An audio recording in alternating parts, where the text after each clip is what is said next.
Okay, what's going on, everybody? Welcome to Space News here. What day is it? It's the 16th of October. It's Wednesday. Hump day! And yeah, I am just compiling the links here. Getting ready to go. Let's see what we want.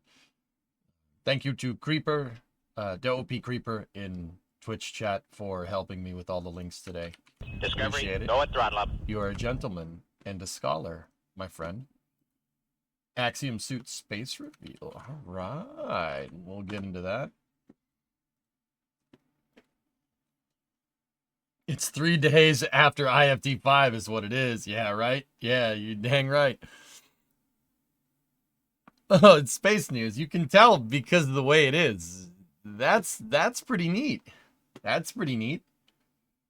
Interesting PDF from Bryce Tech with all of the launch and test facilities in the world. Oh, that's kind of neat. Anyway, Capybara, 86-month resub. Thank you very, very much.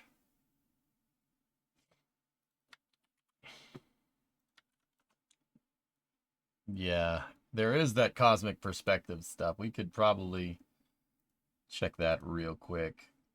There's that RFA news that I was really wanted to cover on Tuesday, but couldn't because I couldn't stop talking about Starship. It's the truth.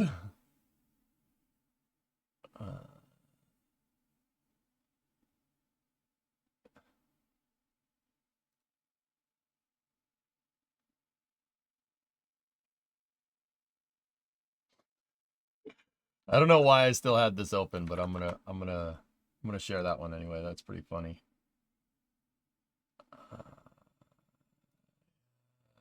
I'm just going through all the links I have.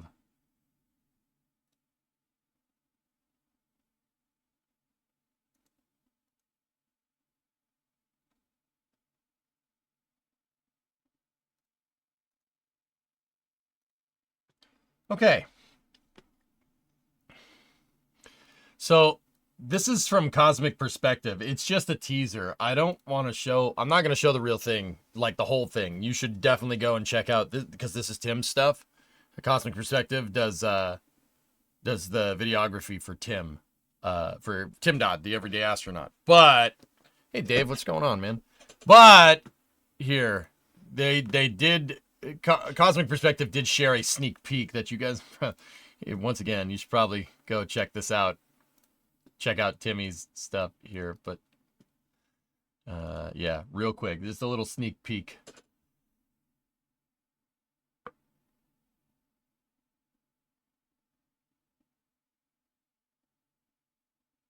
Oh.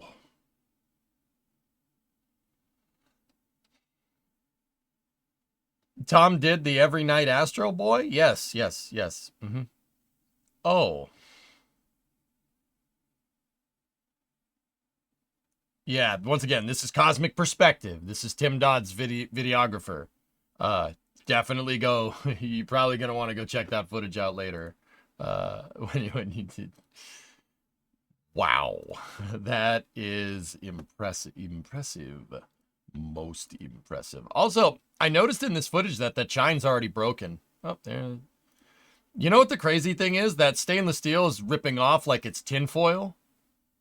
That's like 4 mil thick stainless steel. That's just looking, it looks like paper flapping in the wind, which is okay.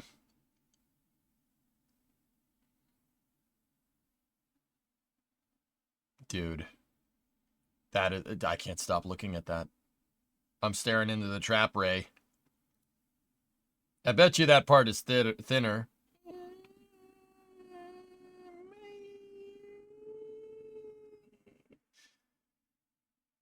The point is it's making metal look like tinfoil. Well, which is also metal, but you get the idea. But paper. It's making it look like paper.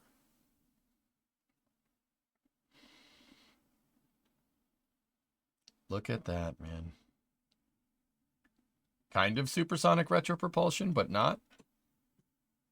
Anyway, I thought you guys would appreciate that footage. That's pretty good stuff. So yeah, we're a couple of days out from the catch. How does it feel? I still can't believe it. I still am having a lot of trouble. uh, I'm having a lot of trouble with understanding what happened here. Here's a picture from Jack. Maybe put some context into how far we are into the future.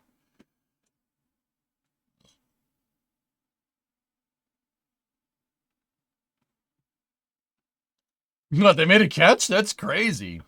Dude, that thing, that thing was in space. Yeah, Redbeard, we have it. We have it. I I'm just I don't I have trouble with this. I'm They had all the permits, right? Yeah, of course. Ooh, what do we got over there? Kenworth? Nice, nice. Maybe Peterbilt. I can't really tell. Maybe it's a K Whopper. It's a truck, yes. Yeah, there's also a Subaru truck. Still cool, Lex? Yeah, right? Right? It really is. That that thing's space. Yeah. This is what you guys were trying to show me before. You could see where the some of the plume from Starship's upper stage engines igniting kind of scorched a little bit on the top of the booster, but yeah. Unreal. Got a little warm.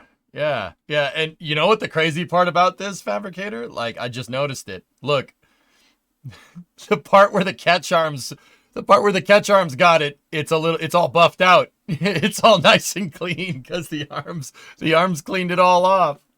I don't know why that's funny, but yeah, look, it'll buff out. It'll buff out. It's fine. Once again, this is coming from my buddy Jack. I host Flame Trench with him on Fridays for over on NSF. Jack's good people, man. You're not gonna find a nicer person. Seriously, he's a good dude. Yeah, we got to get Mr. Sam out here to buff this thing out. He'll make that thing shine like a mirror. You can even see where it bounced as it slid up, right? Right? I still can't believe this happened, dude. How? How is that a thing? Like, actually, it wasn't in space. Actually, it wasn't in space.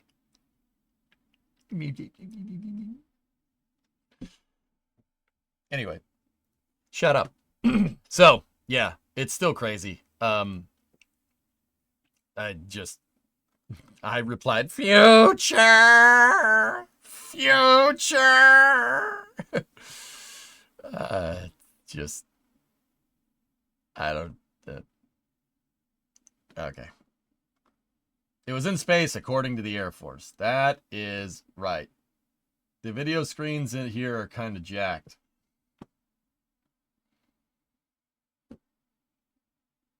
Yeah, this happens. Oh, well, just gonna have to shut them all off. They were fine before, but nope. Somebody needs to make sure that they, have whatever stupid message they're trying to convey. Make sure we got to see it. Thank you for letting me know. We'll just shut the screens off for now.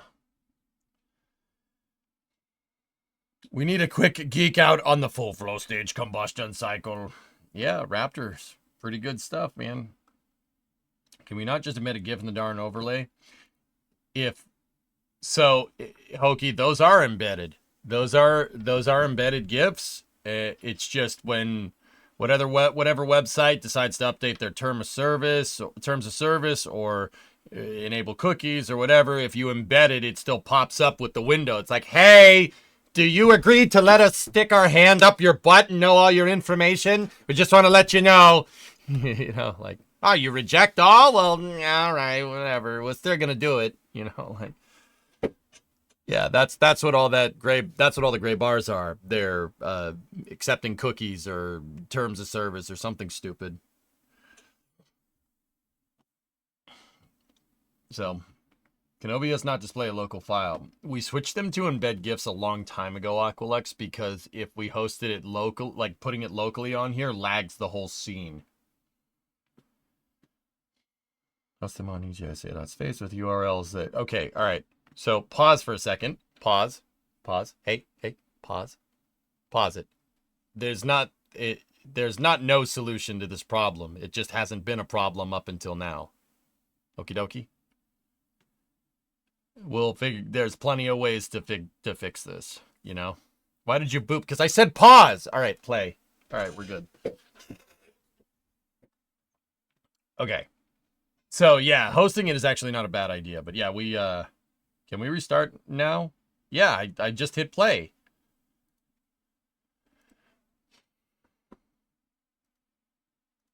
All right, so check this out. Steve Jurvetson actually posted this today. It's not anything particularly like, it's not anything that has to do with the catch or anything, but he did post. Steve Jurvetson is an investor in SpaceX, and like an early investor in SpaceX. And yeah, here, look. It's pretty neat, isn't it? Just they got a little bit of that there with the tower and a starship in the reflection of the helmet.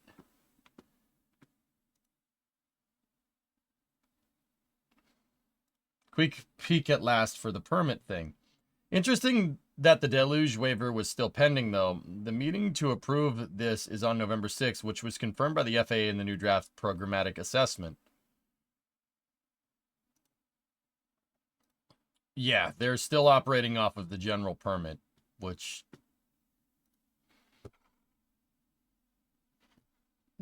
Thomas, that's the only thing I can think of. They're still operating off the general permit, and everybody's cool with it as long as they have they got the ball rolling on the more individualized permit that was requested. That's my guess. Because the FAA approved them for flight 5 and 6, so yeah, they're working on the general permit. Let Steve's video play out. Yeah. They are. As the sun is setting. Is this the top of the Starbase? It is.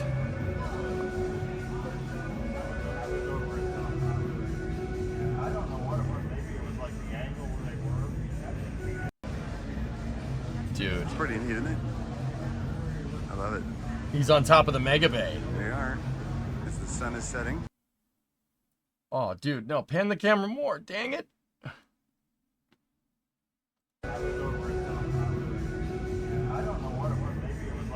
The parties up there, I know, are sick. Yeah, I bet, dude. It's pretty neat, isn't it? I love it. All right, we got some questions over there real quick. Well, we'll just keep that up there. Do you think 33 Raptors on Super Heavy had a more fuel-rich flow, and that's what caused the more blue flame? No, it's their high combustion chamber pressure, Nicholas, that caused that, and the flames are more clear than anything. If the flames coming out are clear, you're getting a more efficient combustion. The fact that Raptor produces even semi-transparent plumes with methane is pretty damn impressive. It's a testament to the high chamber pressure. The higher chamber pressure, because they can move more propellant to get basically more efficient boom.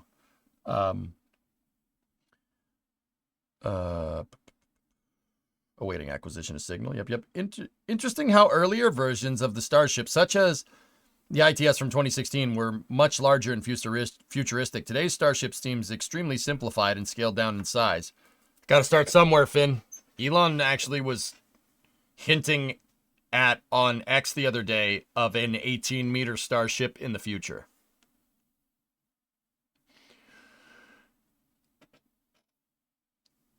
Is that big enough for you? Like that's like a 60-foot wide rocket. That's Nova big. Is that good? Like I mean, 18-meter diameter. He said that's where they're thinking about going. 18-meter diameter. That's double Starship. Is that good? That's like as wide as the OLM. Pad A OLM. That's really big. 18 meters. That's only Nova, not Sea Dragon. Why do you guys sound disappointed about this? What the hell's the matter with you? What do you mean? Oh, it's not Sea Dragon. Sea Dragon is an idea. That's an idea. That's not a thing that existed. We demand 100 meters. I want 800 meter. Oh boy. Anyway. They have 300 days to re-permit and are allowed to proceed until they can then under certain conditions. No more problems. Yeah, Gavin, there you go. Boke has changed so much over the last 5 years. Yeah, you ain't kidding. What diameter is the 747? It's not really cylindric. It's kind of an egg-shaped if you look at a cross-section crownless. I don't know how much that would be. I do kind of wonder if an 18-meter Starship would be supply runs to Mars only. I don't know, man. Do you read YouTube chat or just Twitch? I read both of them. I'm reading both of them right now, Bob. Yeah, anytime I'm looking over here, I'm looking at YouTube chat. Anytime I'm looking over there, I'm looking at Twitch. I'm kind of just bouncing back and forth. I can do that. That's no problem. You know, I read both of them. Just tag me if you have a question. Sea Dragon was bonkers and a useless idea. SSTOs are dead. Sea Dragon was 2-stage. It was 2-stage to orbit. Ish. We demand Enterprise. He's got 33 monitors. I got 4. I got 4 monitors. I have 3 24-inch curved monitors, so like the edges of the monitors are where my hands is. It like wraps around, dude. It's super cool. And then I have another monitor up there. And then starting soon, I'm adding my laptop to the mix here and putting the laptop in here so I can get that damn NSF support queue that I suck at getting at so much. I'm trying to fix the... Oh, cross-eyed. Yeah, now I'm looking at both chats.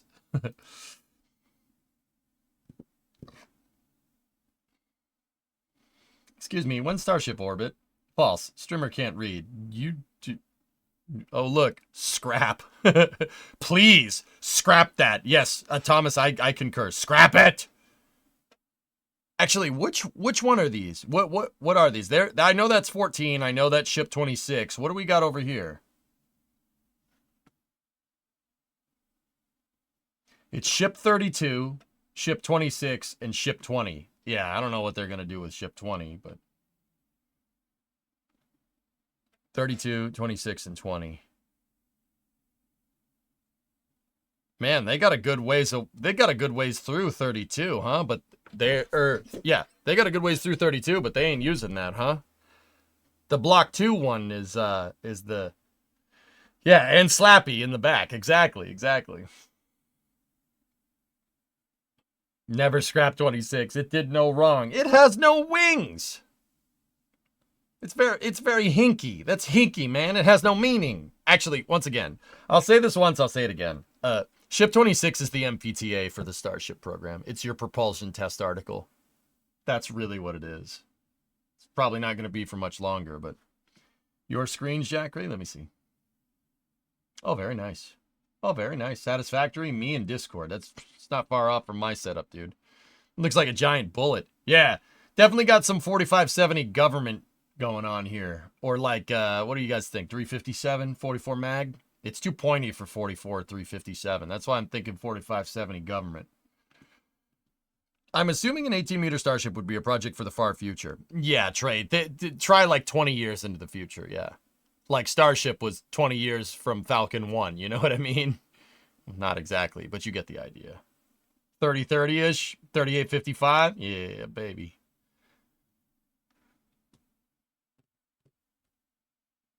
I think that Ship 26 is their propulsion testing article. It's just there to test Raptors kind of all working together. 50 Beowulf? Yeah, okay, I can see it. Full stainless jacketed. 900 millimeter. Full stainless jacket. How many grains is that? He's Chook. Why you have to be mad? Testes equals 26. Yeah, sure. How to ruin your barrel. Oh, jeez. All right. So yeah, great shots from Steve Jurvetson here. This is the one I just thought was super freaking cool. That looks like armor from Halo. Not gonna lie.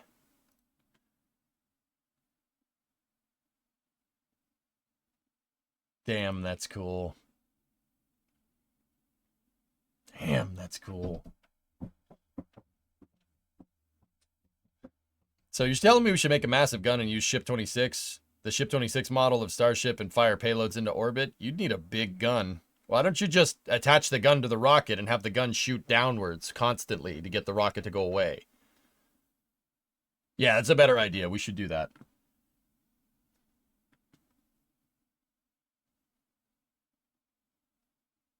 The restaurant at the top of the Mega Bay. Yeah, that's pretty cool. That coated concrete, though.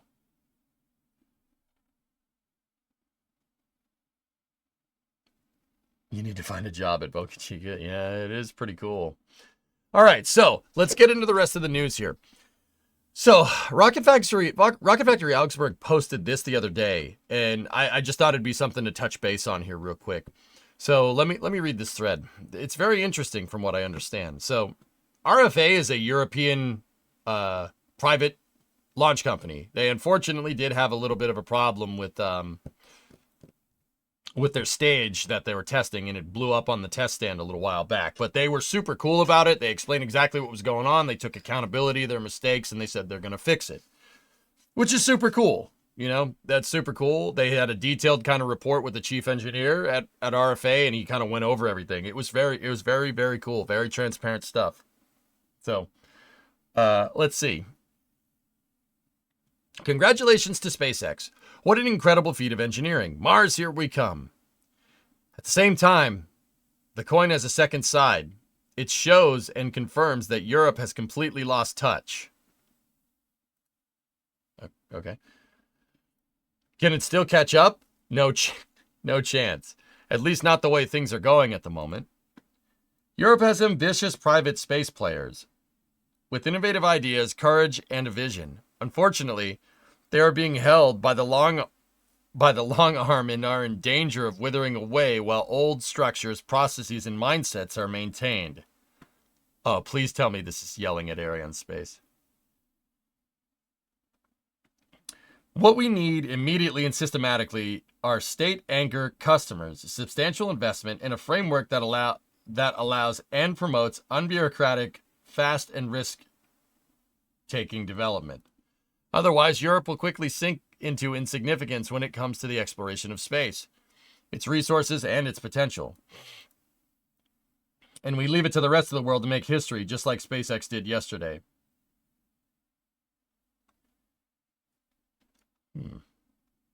Interesting.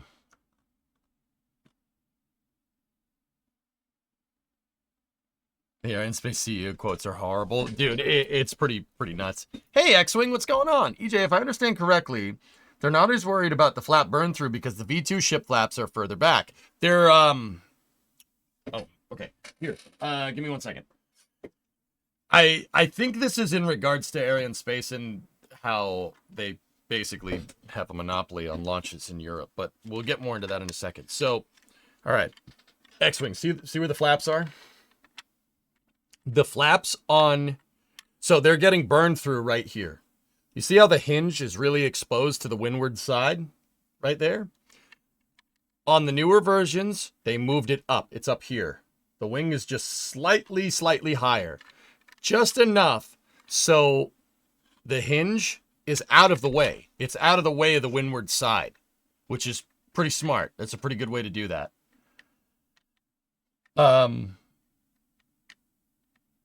Yeah, that's what the newer versions have. Also, the wing is a slightly different shape. The trailing edge of the wing, if you're looking at it right there, the trailing edge is actually not flat. It's curved up like that.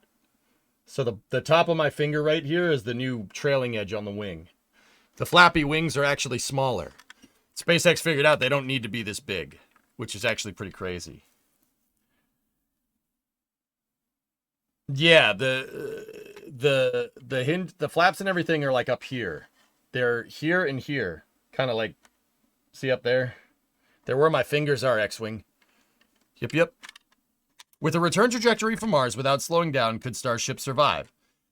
I had a theory about that, Trey, that they're testing re-entry trajectories with Starship yesterday. It was just a theory, and I said I was probably wrong. Well, it turns out I was pretty wrong. I was pretty wrong. I thought they were dunking Starship on a pretty crazy trajectory, but it's not as steep as I thought after looking into it a little bit. So it was a cool theory. I had a feeling that they were stress testing their thermal protection system, but they're not. Any idea how a payload door would work when the wings are moved like that? I don't know. Yeah. Oh, nice, Vulcan. You know, because flashing their logo all over the stream isn't going to create a crap storm.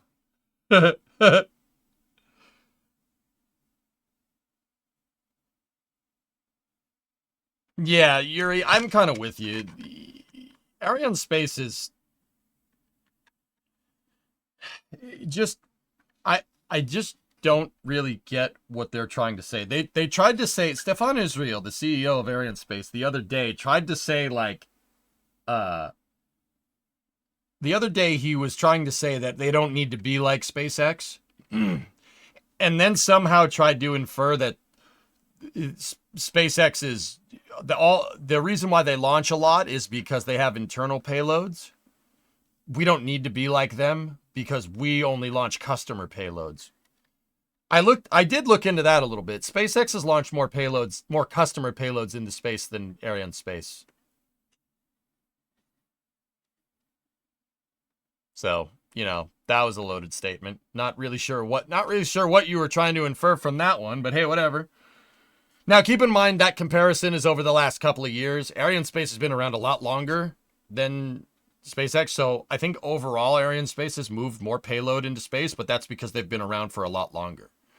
If you look at like the past 5 years, SpaceX is eating their lunch and dinner and staying for seconds. I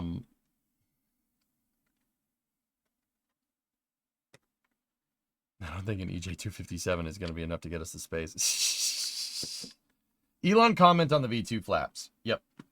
So I don't know whether like Arianespace wants to bury their heads in the sand or something. Like I don't know. Like I don't know what they're on about, but anyway.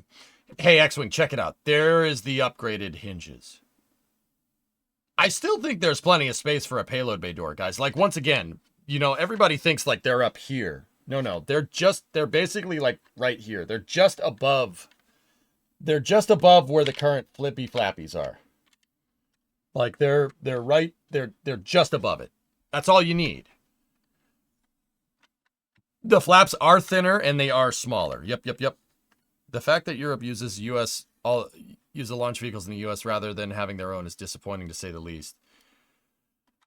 I've always said that you guys need to have your own healthy space program.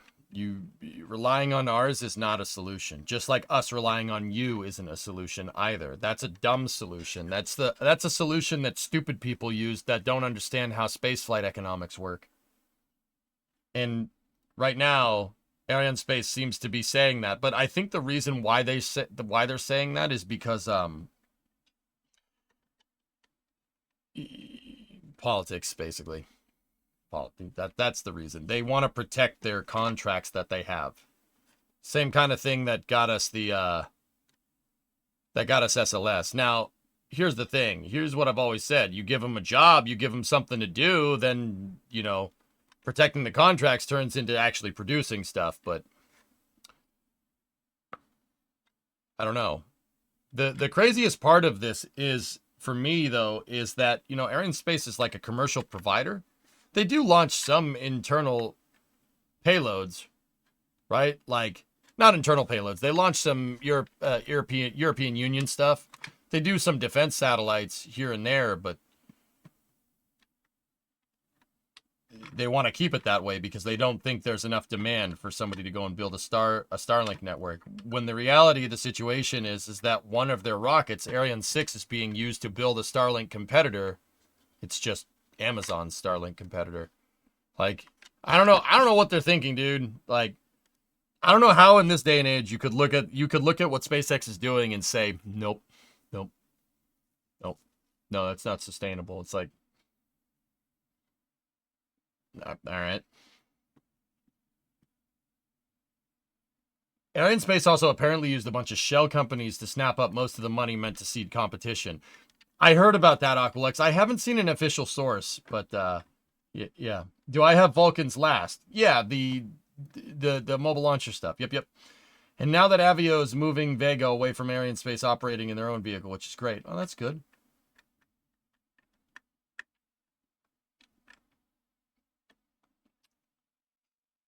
So, yeah, it's very interesting.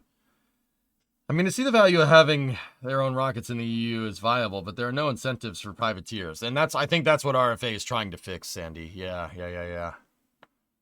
With the size of payload, Starship can move into low Earth orbit, especially like an 18-meter version in the future. I'd love to see the start of the vehicle construction in orbit. Agreed. Hey, Natch. Sorry, I'm late. Come in. Yeah, sure, of course. You could have reasonably had that opinion 15 years ago. Yeah, that whole reusability doesn't make sense is the nonsense argument people were peddling. People were peddling like in the wake of the space shuttle 15 freaking years ago. It's hilarious. Like, dude, cope and seethe. L plus expendable. You know? I don't know, Hermia. Yeah, it's crazy. L plus expendable plus my sustainability plus non-reuse ratioed. France, no hat. L plus expendable plus no Mechazilla. That 2013 conference where they were all laughing at SpaceX for selling dreams. Whoops. How does doubling Starship diameter scale the payload mass? I'd have to run through, Shmem, but we have to go do math. I don't know. I mean, we don't know what it looks like. If we just took Starship, kept the height, and made it 18, I'm not sure he would even fly. But who knows? Also, Arianespace, I mean, Maya's being awarded the Soyuz pad in Guyana was totally not something people didn't see coming. Oh, wait, it was exactly what people saw coming. Yeah, that shell companies thing, Thomas. Dude, don't you guys have, like, a antitrust thing or whatever? Like,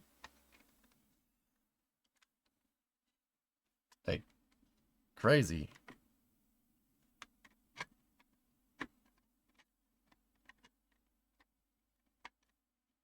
It wouldn't be a linear correlation, that's for sure.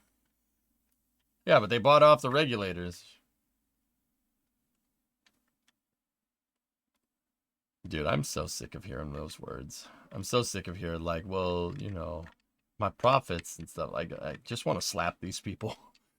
I just want to slap these people, Tessa. Just really hard. Really hard. Anyway. Can you make every single monitor in your background have the booster catch? Sure. You have antitrust. Oh, yeah, I'm sure you do.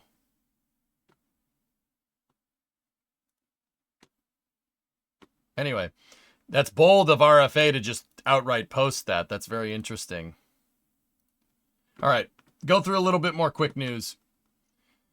Today we announced our collaboration with Venturi Space to produce a lunar rover that is designed to respond to the growing need for smaller payloads by organizations seeking access to the moon. Oh. Neat. This is coming from Astrolab. That's at IAC 2024, the International Astronautical Congress, which is basically a huge convention for spaceflight stuff, which is pretty sweet.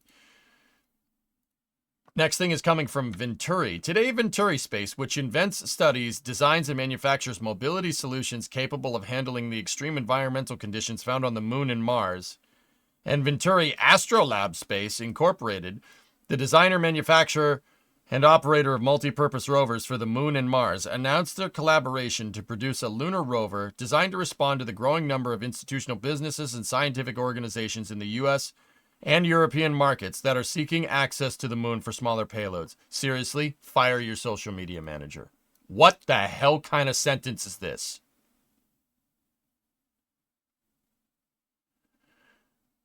I just want to be able to walk on Mars in the next 30 years. Yeah, I know.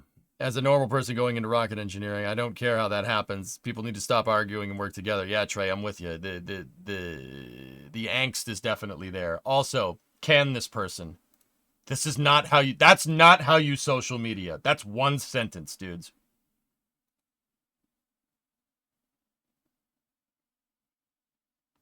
That's one sentence.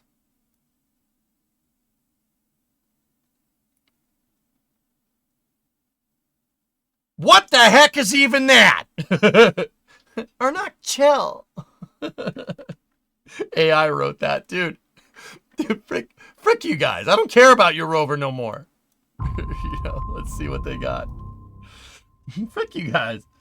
My brother in space. That's a paragraph, right?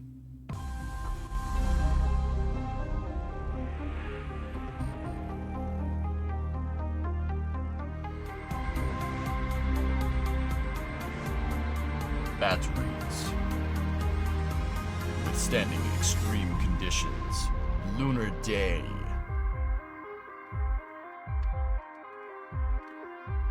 Lunar night. Temperature control. Heating.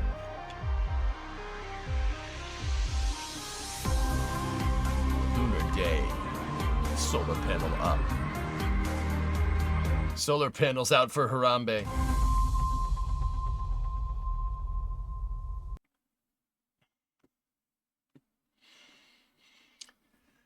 Okay. Is that really one sentence? I'm sorry. The rover's cool, but also, today, Venturi Space, which invents, studies, design, and manufactures mobility solutions capable of handling the extreme environmental conditions found on the moon and Mars, and Venturi Astrolab Space Incorporated, the designer, manufacturer, and operator of multi-purpose rovers for the moon and Mars, announced their collaboration to produce a lunar rover designed to respond to the growing number of institutional, business, and scientific organizations in the U.S. and European markets that are seeking access to the... Frick this person. Frick this person. Frick them. Frick them. Just... Bro. What are you doing? One more time. No, I'm not reading that again. Great boast. Face the wall, please.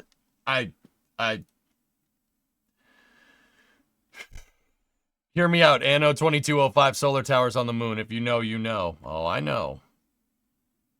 Dude, AI detector this. There's no way somebody wrote this and looked at it and said, yep, that's great. They ran out of periods. They spend all their R&D on the coffee maker.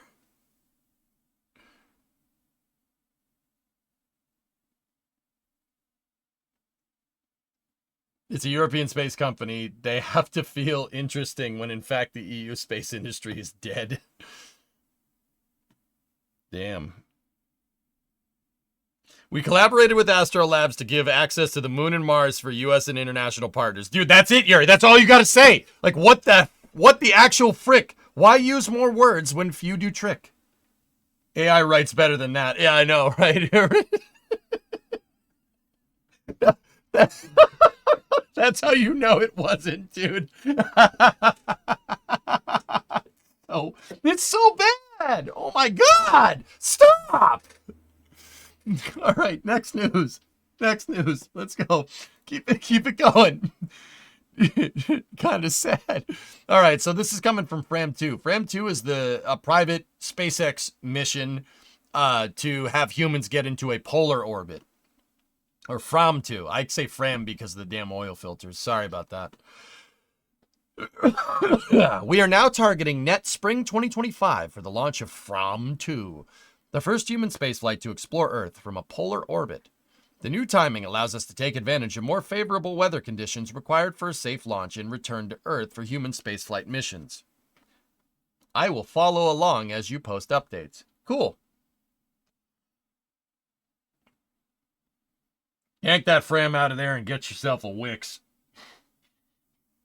That reminds me, I need to change my oil. Oh, crap. I got to get all my cars inspected. I don't think any of them need an oil change, though. I think I'm good on that front. I think the Coronet needs an oil change, but the Coronet needs a lot more than an oil filter and some oil at this point. So that project should be happening soon, by the way. We got to do some work on the 59. But yeah, more auto streams throughout the winter. I don't know how I'm going to balance that with the damn frickin'... I don't know how I'm going to balance that with the Satisfactory project and other things and all the other things that I'm working on. That's all right. Fine. It's fine. We'll get it done. You don't need to worry about that. That's my problem. Speaking of From 2, the Dragon reentry license states they can only return from a 51.6 degree inclined orbit. So they need to get one that allows for the polar orbit From 2 is looking for. The coronet needs an everything change. Dude, it's bad. It's bad. It kills me to see it out there, but it's intentionally on the walk to the garage, so I see it every day, and I'm like, this is getting out of hand. Yeah, we're gonna have to do some serious metal work. Thomas, it's almost to the point where pretty much anybody would look at it and be like, no. But what I'm going to do is booger weld a bunch of new panels onto it, and I'm going to use that to learn how to booger weld panels into a car. So you get to watch me struggle with my welder. That's going to be fun, right? Who's going to enjoy that? No? Where you go? Oh, you leaving? Oh, all right. You guys are going to enjoy that, but hopefully your boy gets good at welding from doing it, because I know how to weld. It's just practice makes perfect, right? So it's a write-off. No, it's not. Everything can be fixed if you're obsessed enough. Yep.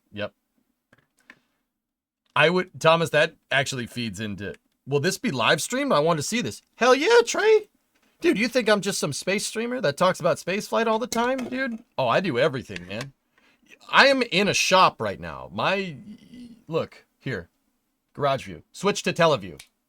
There's a live shot of my garage. I have a high bay behind my house. I've been cleaning it. To get my 69 Coronet in here to fix. I got the welder and everything over there. Yeah. Yeah, here. Trey, you want to see what's cool? Like, we can bounce back and forth. Give me 1 second.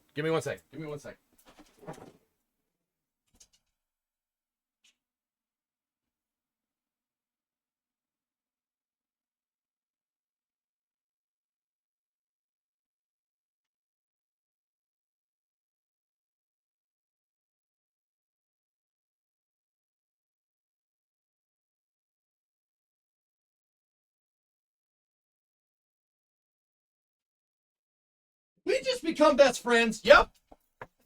Want to go do karate in the garage? Yep. Bro did the Elon jump. Thank you. Somebody got it.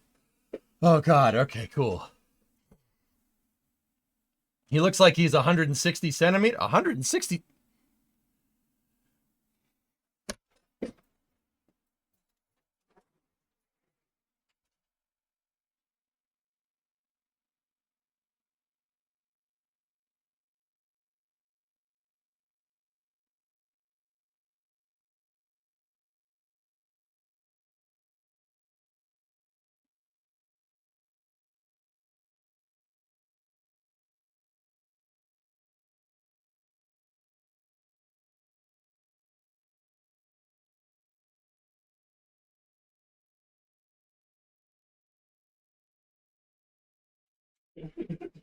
I love how everybody recognized that was the Elon hop. 75. 70, that's inches, damn it. So much room for activities. Yeah, the amount of activities you can do in there is making my head spin. Get mats, 95. What is this? Is this not a mat? You can tell 95 to jam his mats up his cram hole. All right. EJ in 2 days. Why does my back hurt? No, I'm good. No, I'm 193. I don't know if I got it right. But where's your car? Dude, where's my car? Did you just go and do karate in the garage too? Yeah. Engine rebuild? None of my motors need to be rebuilt on any of the cars that I have. And let's be real. If we're going to work on the Coronet, I'm putting a 440 in it. It's got a 318 with a 904. and an 8 3/4 rear end. No. No. The car you were working on? The Camaro. It's outside. It's outside, dude. How are you going to get the Coronet in there? It doesn't run. Of course it runs. What are you talking about? I bet its brakes are seized. Can't have the brakes seized if you have no brake pressure. Yeah. How about a Barra? A Barra in a 69 Dodge? Why? Look, man, if I get a Barra, it's going in the red truck, okay? Anyway, yeah, I do work on cars, and I do it on stream, and I do it from time to time. It's fun. It's a good time. If you guys are from NSF, do you remember Sean? Sean's red Jeep. Yeah, I fixed that. I rebuilt it in that garage, and we replaced the flex plate. I had to take the whole drivetrain apart. I had to take the transmission out, transfer case out, drive shafts out, replace the flex plate, retorque it, put it all back together. Sean works for What About It now. But yeah, he got a better offer, I guess. Yeah, I fixed his Jeep good enough for him to drive it from Massachusetts to Texas, down to Boca Chica. And it's still junk. Hey, the parts that I worked on are good. The parts that I worked on are still working, okay? It's just everything else that's not working. But yeah, where's the white car? It's outside, Horizon. Yeah, the Camaro needs a little bit more. It needs a bunch of small stuff. It's at the point where you're at a bunch we need a bunch of small things done to it, but it's getting there. Yep. When was that stream? I don't remember it. I did it off stream during my wedding. Believe it or not, John. Yeah. 360 Magnum should be cheap too. Yeah, but but I want a 440. I want a 440. When can I bring a dog to space? Dogs have already been launched into space, Trey. The Soviet Union. Oh, this is space. I'm in space. The Soviet Union did that, and it ended okay. Hey, Warmaster, gifted a sub to John. There you go. Get a block and slowly buy parts. The 440 might be a little bit of a stretch goal, Hellfish. I need to buy a lot of panels from AMD. It needs trunk pan. It needs a floor pan. I don't know the status of the frame rails, and I'm scared to look underneath it.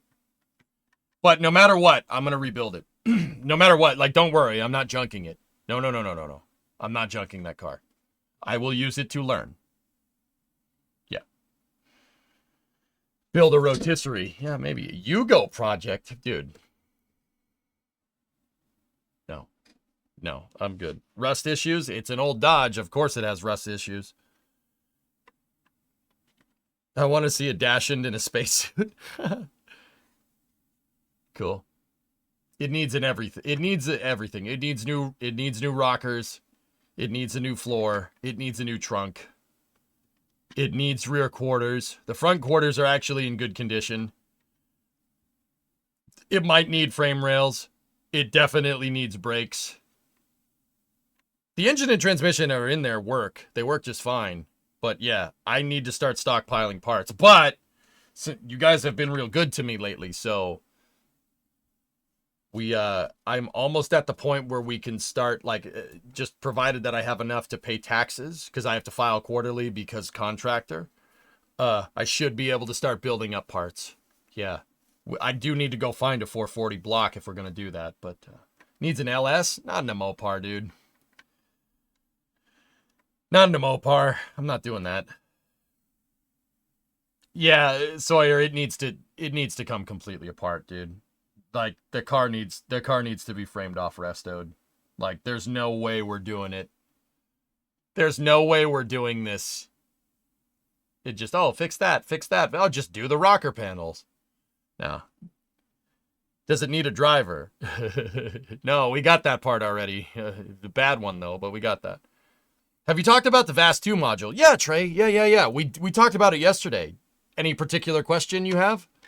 Because I personally think what VAST is doing is fantastic. And VAST is owned by Max Hout. And I'm not sure if I'm saying his name correctly, but Max, believe it or not, comes from the streaming world. Mevo, the Mevo streaming cameras, yeah, he invented those, and then he sold them to Logitech. And he cashed out selling to Logitech with Mevos, and he used that money to start Launcher. And Launcher got acquired by Vast. He's the CEO of Vast, dude. That guy's like a legend. Yeah, I don't know if you guys knew that. Yeah, this Vast right here. The one that we were looking at the space station modules yesterday. Right here. Discovery, go at throttle up. I hope that SpaceX and Vast build a massive station that I can see from the ground. Dude, that station, the concept station that they have is as big as the ISS. Way more habitable volume, to be honest. But yeah, here, hold up. Cool music. Let me back it up. Hey, Matt.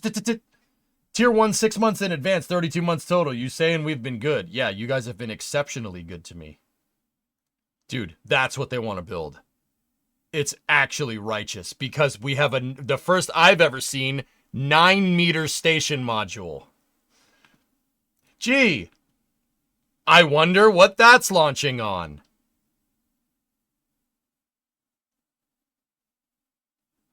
Is it 7 meter? Oh yeah, it would have to be 7 meter. I meant 9. It can fit in a 9-meter payload bay. Excuse me. Misspoke. But also, gee, I wonder what that's launching on.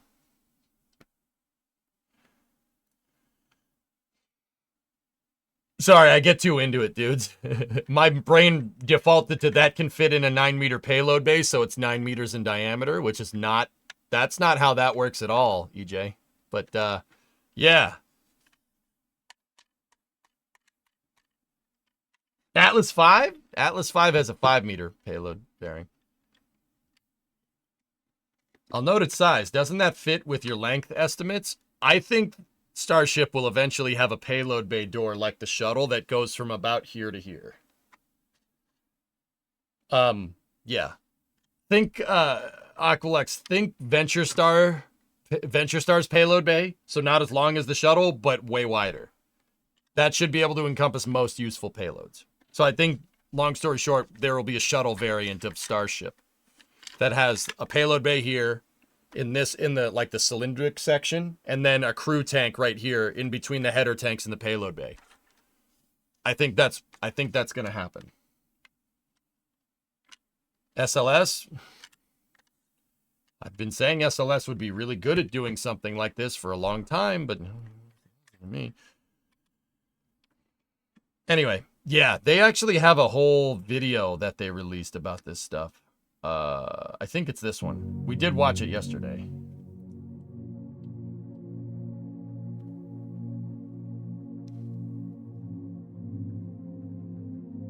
Yeah, exactly, Ernock. Yeah. And Rescue Hubble. Yep. That's the only way they could get that thing out. Yeah, Spade. I think it's going to have a regular... it'll have a shuttle-style payload bay that has doors that open up like that. Just like the shuttle. That's the best way to do it. I'm serious. The shuttle has that design down pat. If SpaceX didn't copy it, I'd be a little concerned. I really hate that the window domes have no MMOD covers.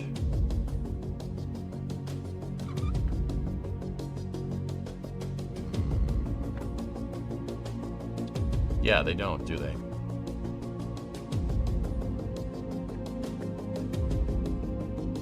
I'm sorry, but I do not want flammable wood in your space station. It's probably fake.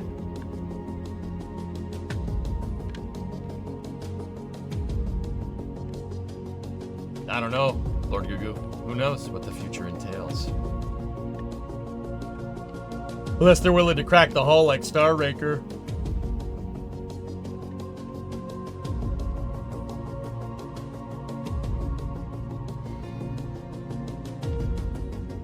Something, something tiles, something, something gaps.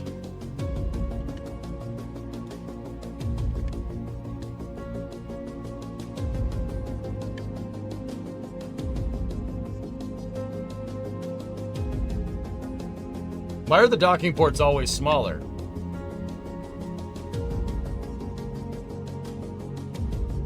What do you mean?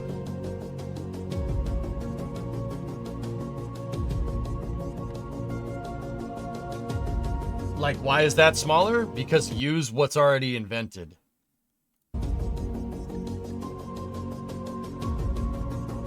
You gotta hand it to him, that station is a big plus.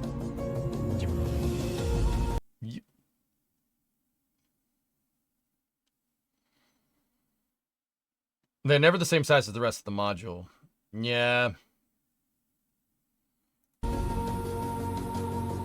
I'm gonna X out that comment. Couldn't Super Heavy launch payloads without Starship? Super Heavy is not gonna really be able to do that by itself. I mean, you get Super Heavy, believe it or not, doesn't fly very far into space.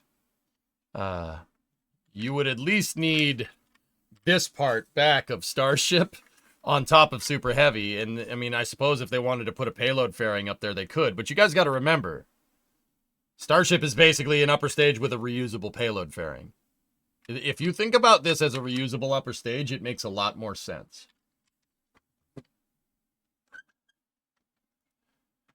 But anyway, yeah, Trey, that's really cool. Yeah, I think Vast is doing some good work. Also, Natch, why are the docking ports so why are they that size? The reason why the docking ports are that size is because they're sized around this. That's an ISS rack right there. See this kind of container? That's an ISS rack. The CBMs, common berthing mechanisms on the space station, notice how they have square doors? You can move this thing vertically through that door. That's the entire docking port designed for the ISS, at least for the US operational segment, is designed to move these racks around. Because if you can move the racks around, you can move people around. They designed the entire ISS based off of this thing right here. Yeah. So my guess is, why the docking port's smaller is because use what you know. Use what's already been invented, which keeps the cost down, which makes a lot of sense. Okay. So that's the update on From 2. What else do we got? So this is a bit of news from the briefing about Europa Clipper. That was from Sunday.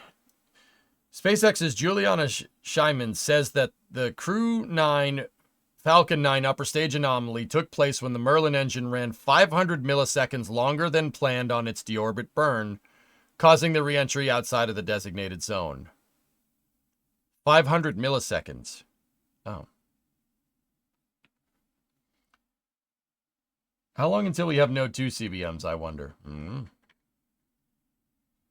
So thanks to Boeing and Lockheed Martin, ULA wasn't able to do orbital refueling, and they figured it out 15 years ago.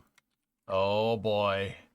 I was hoping somebody would not mention this, but here we are. We'll add that. We'll add George Sauer's post to the end of Space News. That's going to take a second to explain. That's going to take a second to explain and might include some flame trench style spice from your boy. But it might not be the spice that you're anticipating. You know, you're anticipating some hot picante.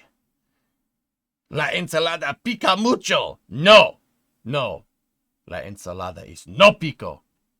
El carne es pico mucho.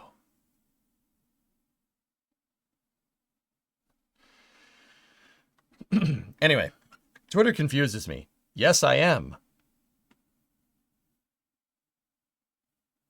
Huh? Anyway, interesting.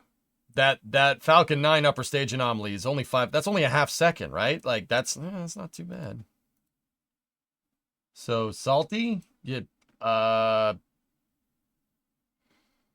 Was that Italian? No.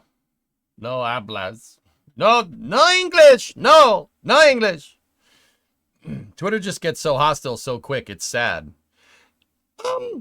Joya, here's my rule of thumb. Here's my rule of thumb for Twitter. I've been on Twitter for a long time. Or X, or Twixler, or Twizzlers, or whatever. Candy, I don't know. Pick it. Left Twix, right Twix. I don't know. Whatever. Well, boff, puke, whatever. Sorry. I've been on it for a long time. My thing about Twitter is that the algorithm's going to tweak it so, you know, you interact. It's going to try to get you to interact with people that are like you. So it's going to try to show you stuff like you. So if you're an insufferable douchebag on Twitter, you're going to attract a bunch of insufferable douchebags. Right? I'm not saying you are. I'm saying that's how it works. If you're nice, and people like what you have to say, you'll attract more like-minded people. I've been on Twitter for a long time. I don't have a problem.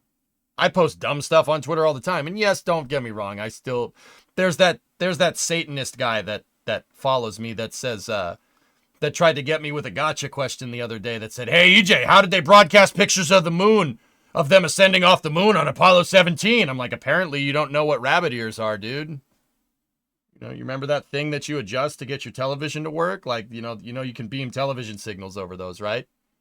No, he said, frick me, right? Like, I guess you don't know what those are. It happens. But you know what I do? I ignore those people.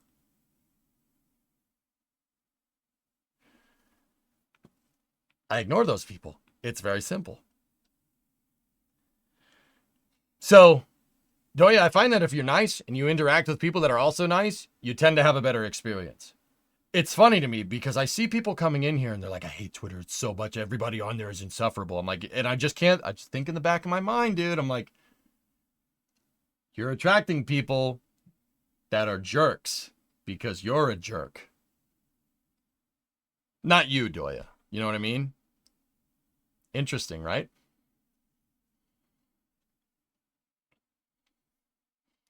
What happened to the screens? Don't worry about it.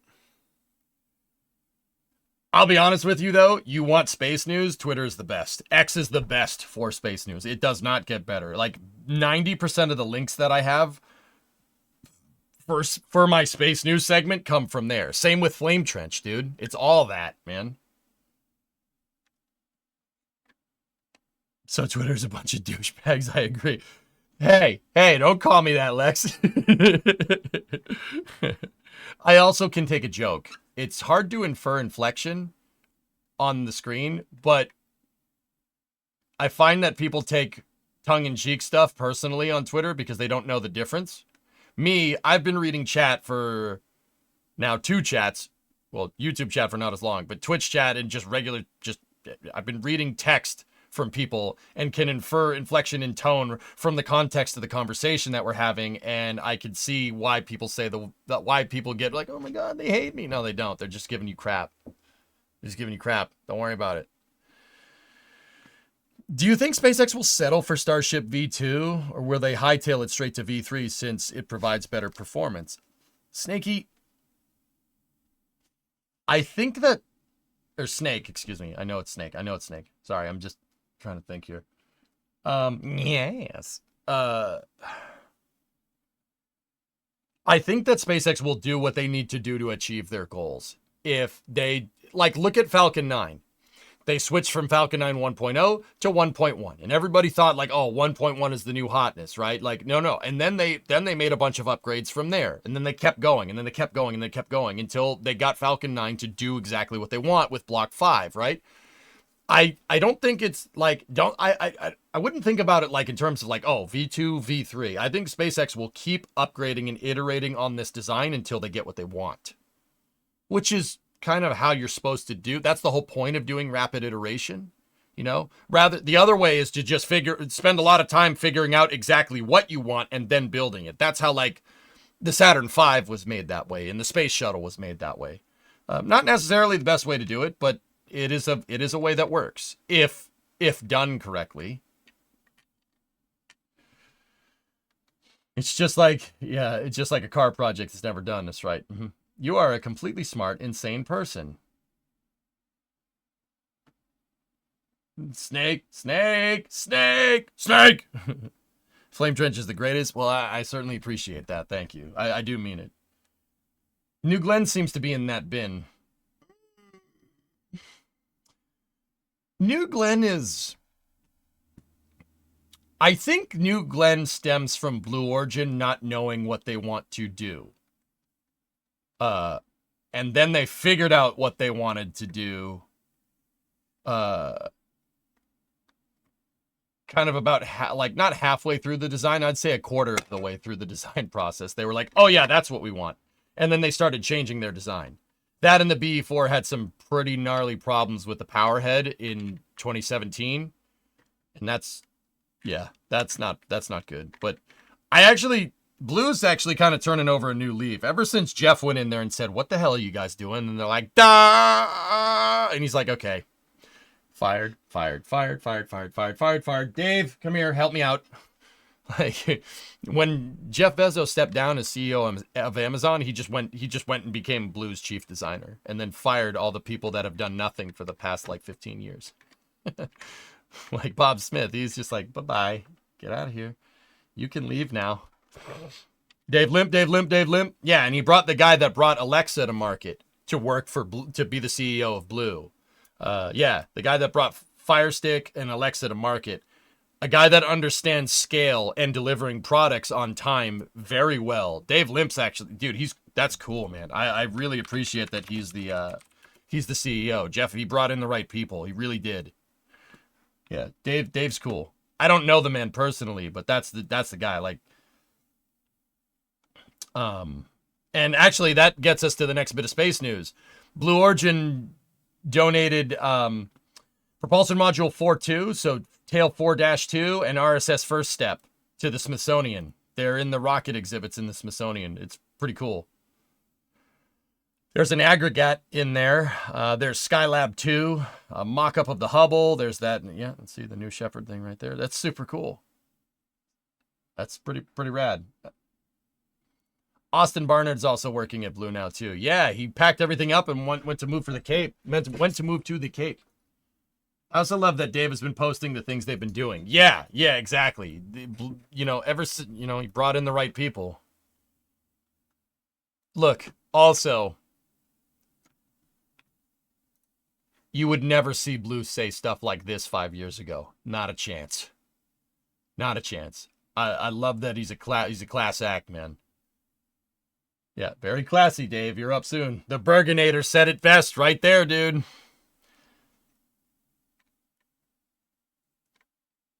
The rocket was installed today. Yeah, that was a render, but close enough. Yeah, guys, that's kind of the dirty secret, dude. You know, and it goes back to it. I don't blame it's social media kind of makes this it kind of perpetuates this. There's no us versus them mentality in the aerospace industry. There really isn't. Everyone that works in this industry is just thankful for a freaking job. And B, everybody knows not to get at everybody else's throats. There is some banter here and there, but it ain't like that. People that work at Blue are friends with people that work at SpaceX, vice versa. People that work at ULA are friends with people at SpaceX. People at ULA watch SpaceX launches. People at Boeing watch SpaceX launches. People at SpaceX watch Starliner, right? Like, it happens. Like, everyone knows each other. It's actually a really small industry, and everyone is just thankful that they get to do stuff like this all the time. Like, that's your work. Can you imagine going to work and working on Starship for a change? Like what Austin did? Like, the whole industry is like that, dude. It doesn't matter if you're wrenching on SLS, Starship, New Glenn, Vulcan, whatever. The whole industry's like that. They're all friends with each other. Nobody's at each other's throats. Like, that's the dirty little secret. Nobody talks about this, but I don't know. I know enough people in the industry that I could say that confidently. The Capcom at OFT. Yes, exactly. That's Neil Nagata. He was the capsule communicator during Starliner's CFT-1 mission. He had Starbase Live open. That's cool. Neil he had SPL open. Dude, everybody likes everybody else's stuff. Like, don't get me wrong, there's friendly banter here and there, but dude, that, like, once again, everybody's cool. Everybody is Team Space. Seriously. Like, that's how this all works.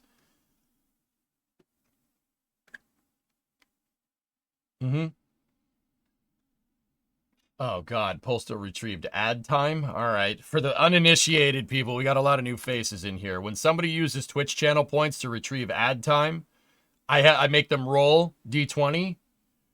So, Postal retrieved ad time and rolled 7. All right, so let's see.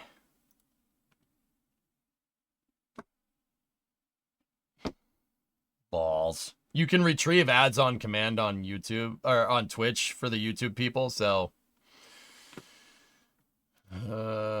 tell me when they're over. And if you're watching on YouTube, hello. You got me.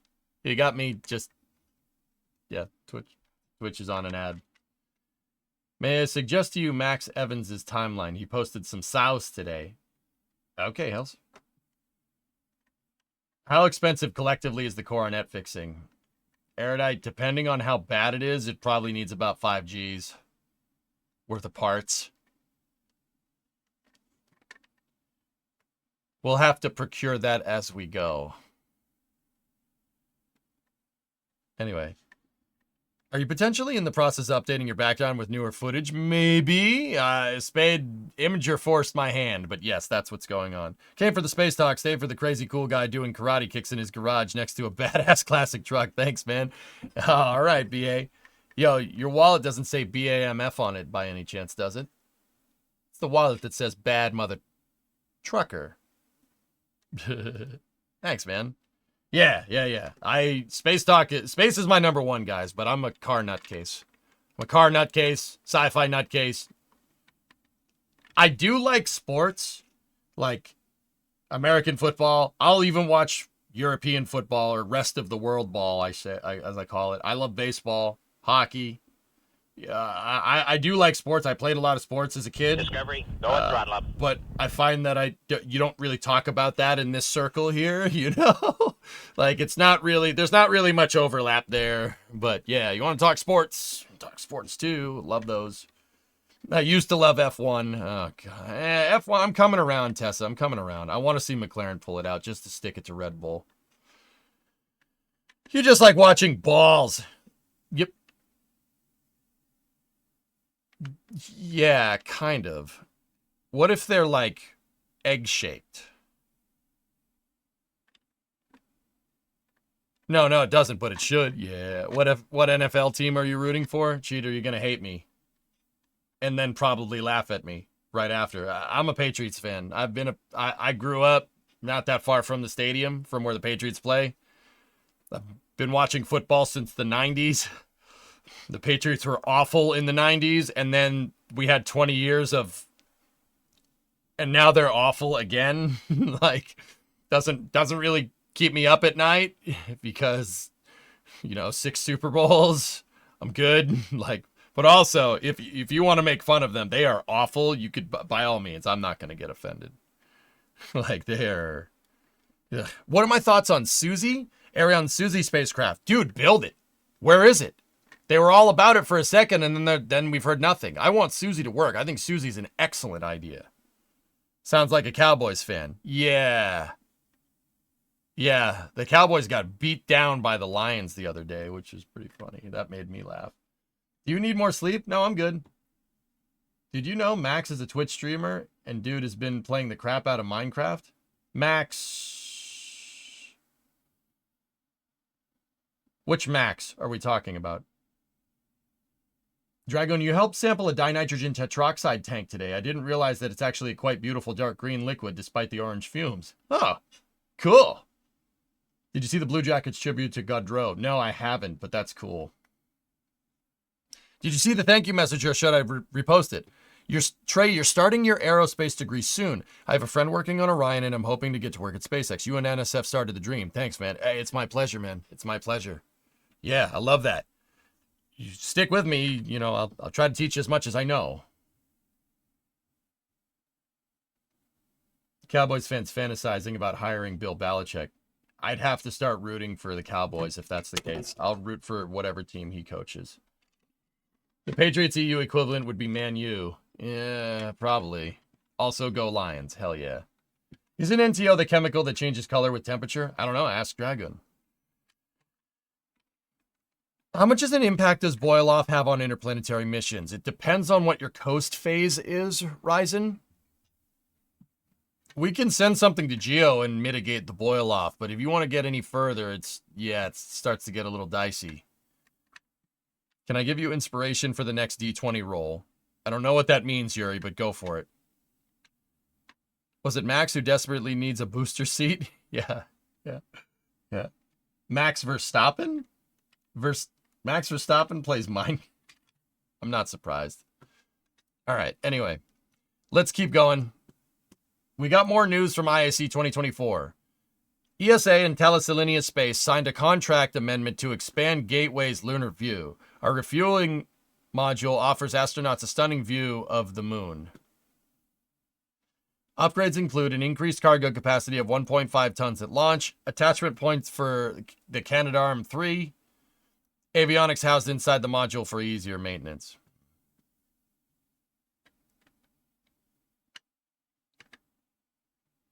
Oh, reroll for the D&D. Oh, you're talking D&D rules. I got you. Get rid of Jerry. Yeah, Lex, that's the truth. You live by Lambo. I know what you mean. Yeah, Squig. Yeah. Yeah. These look like patch notes. Yep. It means you can roll again if you don't like the result. If you give me inspiration, I'll do it, but that ship sailed. I'll remember that for next time. When will you do a solar or even lunar astronomy stream again? I dig seeing the sunspots during your eclipse stream. I don't know. Did you say Gateway has problems? You could say that. Yeah, you could say that.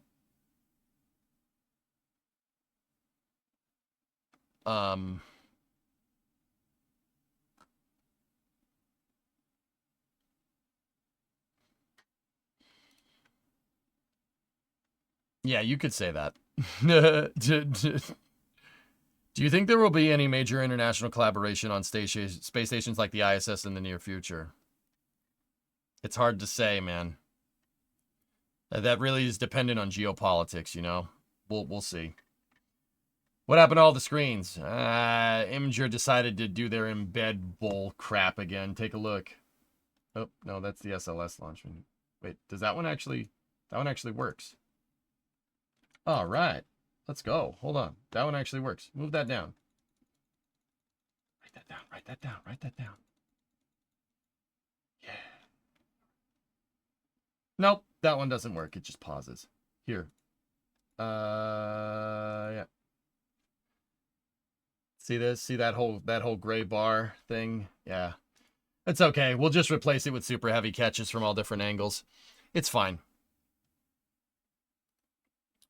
Gateway has international collaboration. Yeah, Yuri. Yeah, that's right. I mean, Gateway, notwithstanding, I'm pretty sure Conan was referring to Roscosmos. I'm pretty sure.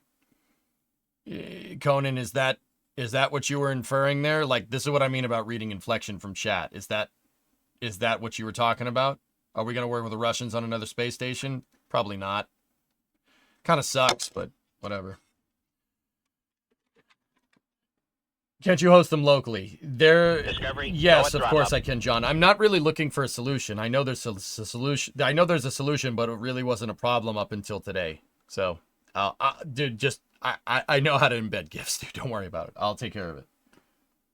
Why are you hosting on Imager instead of local? The original reason why we went to hosting and embedding GIFs, Mason, was because loading up like 30 GIFs all at once, 30 high-res GIFs all at once, when you went to do the scene change, basically, like, destroyed OBS.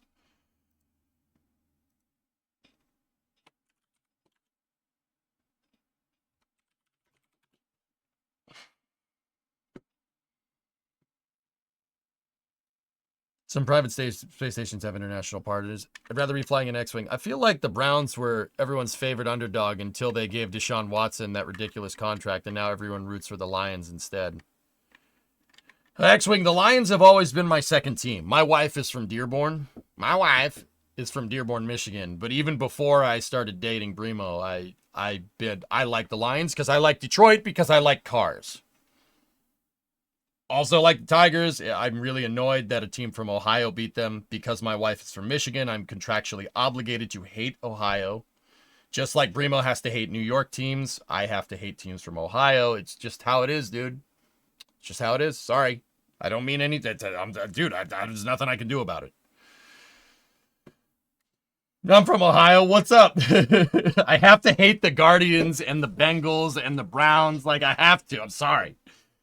I'm sorry. I want to go to Wright-Patterson, and I like that part of Ohio. I like Dayton because Wright-Patterson is there, and I like airplanes. So now I'm like, short-circuiting over here. Who are the Guardians? Oh yeah, yeah. Yep, to all that. Yeah, there's nothing I can do about it. I'm from Ohio. I'm a Tigers fan. You're all right. You're all right, Macby.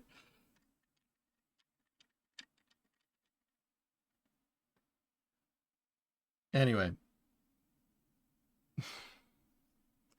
do I go to the Henry Ford Museum? When I went to visit Brimo in Michigan, we were long distance for a little while, Scott. My first date with Brimo in Michigan, we went to the Henry Ford. She's like, no, you have to see this place. I'm like, all right, what's it? Dude.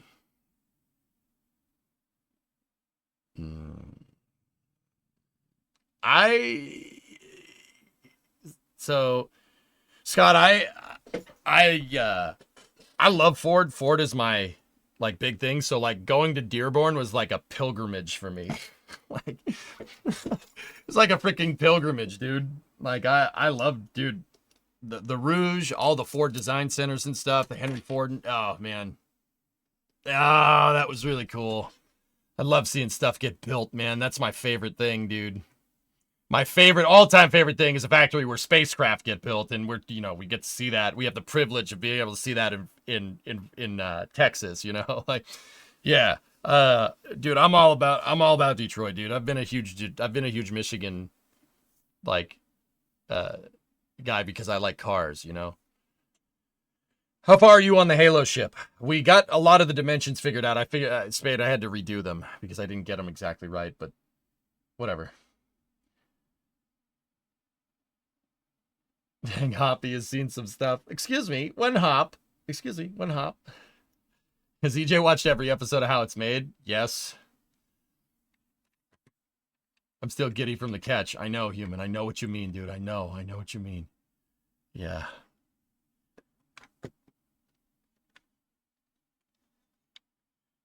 Here we have stuff that could get me in trouble if I say something, so it's rough up here.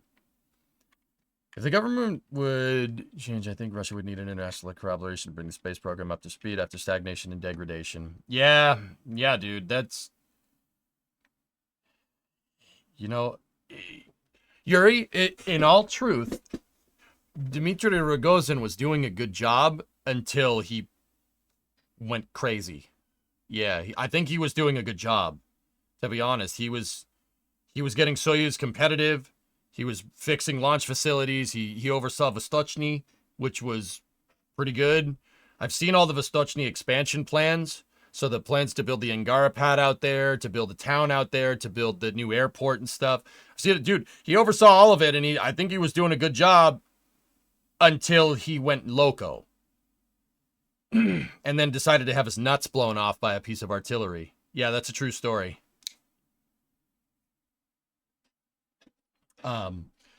It's a shame. They were, Roscosmos was in a pretty damn good position up until about 2022. I was actually kind of rooting for him until then. Like I still wish you the best, but once again, not the same. He was the guy with the broomstick comment. The broomstick and the trampoline. Yeah, and then Elon called him out on it and he thought it was funny. So, like if you really want to know, but yep. Conan, it's midnight over here, so I'm going to hit the hay. All right, man. Yeah. See ya. Lex, your first car was a 71 Torino with a 390. Oh, I'm jealous. I love Torinos, dude. I love Torinos. Because everybody goes and buys Mustangs. The Torino is the forgot about monster vehicle. Wait, is it true? I don't know how true that is, to be honest. I just like saying it because it sounds funny. Yeah, no, anyway.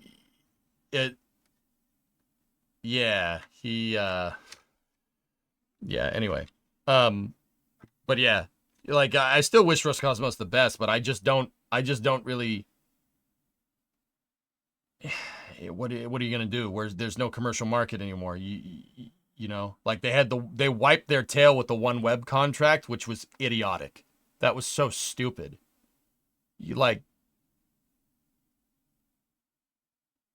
OneWeb wanted to keep launching their satellites on Soyuz, right? On Soyuz 2-1, right? And even though, Russia was doing their thing geopolitically, right? And then because everyone put sanctions on them, they said, we're not launching your stuff anymore. Which was, why would you do that? I don't know why you would do that, but whatever. It's only like a $80 million contract or something.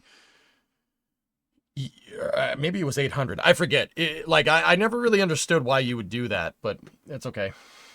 It is what it is. I don't want to talk about this too much no more, but yeah. Hopefully we do see more international cooperation in the future, you know? Because, you know, the honest truth is that the Russian space program and, you know, the Soviet space program before them are there's a very rich history there, and it would really suck to see it get abandoned. You know, like, that's the honest truth. Like, it kills me dude, I love the space shuttle, and I think the American space shuttle is a better space shuttle pretty much in every regard. It still kills me to see Buria. It still kills me to see it in the hangar, just sitting there falling apart. That just pisses me off. I don't like that at all. I don't like that at all. No shuttle deserves that. Yeah, exactly. Yeah, it's old tricks. Yeah, it sucks, dude. It kills me to see space hardware like that, you know? It's a shame. Whatever. You know, we can't, if we're going to sit here and we're going to be pessimistic about it, it's just going to stay that way. You got to be the change you want to see, right? So, you know, look forward to a brighter future, right?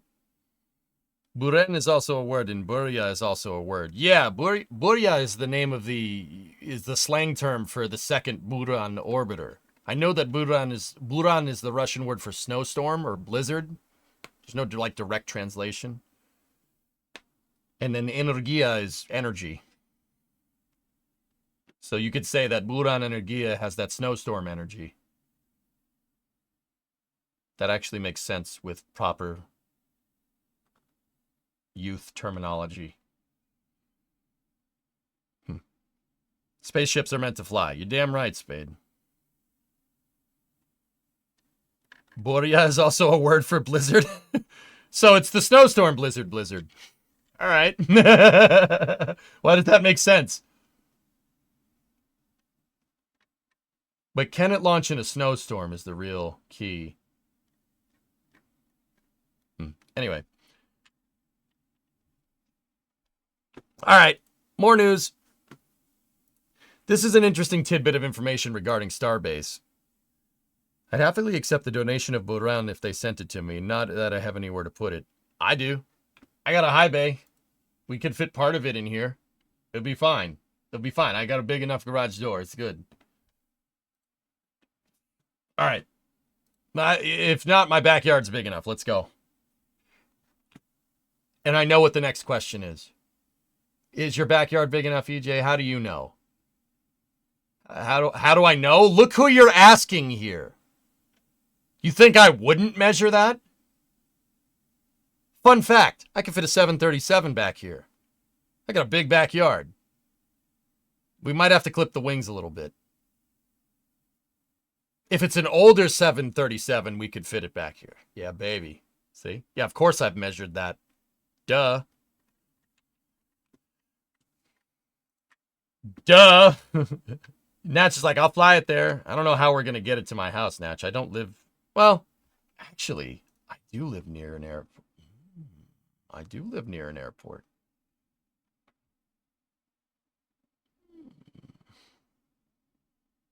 Let's be real, though. If I'm buying a 737, Natch, it's going to be to fly. It's not going to be my house.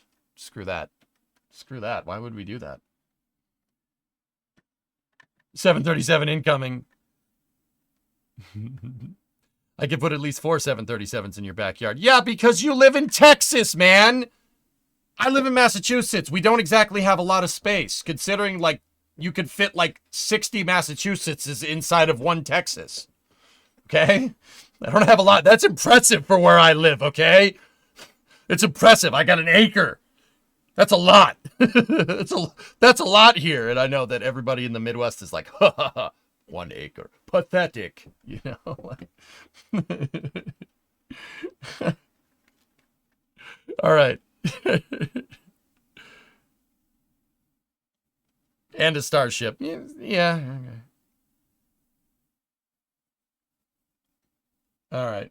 Work on a Beluga, the best plane ever. It's not the best plane ever. It sucks. All right. In SpaceX's official opposition against RGV's lawsuit, we finally get an official number for the operating costs of the Starship program. Depending on the length of preliminary injunction or temporary restraining order, SpaceX would have to continue paying them, but without significant work for them to do or lay them off. Overall, the cost of maintaining Starbase and Super Heavy development program is approximately $4 million per day. Whoa. Whoa. See what I mean? See what I mean? That's kind of interesting. That's kind of interesting because I've always said that, you know, SLS carries a heavy price tag, but if you saw a little bit behind the scenes as to what it takes to get this thing working, the price would be somewhere in line with SLS. The difference here is that this actually, you know, launches more. It launches more. That's the difference. SLS has launched, right? $1.46 billion a year. There you go. That's pretty much in line with SLS funding. Crazy, right? So I've always said that kind of feeds into something that I've also said, that the money is there. The money is there. It's just what you do with it. You know, so everybody's like, oh, NASA's budget needs to be doubled. No, it doesn't. No, it doesn't. They need a plan. That's what they need. The money is there. The money is absolutely there.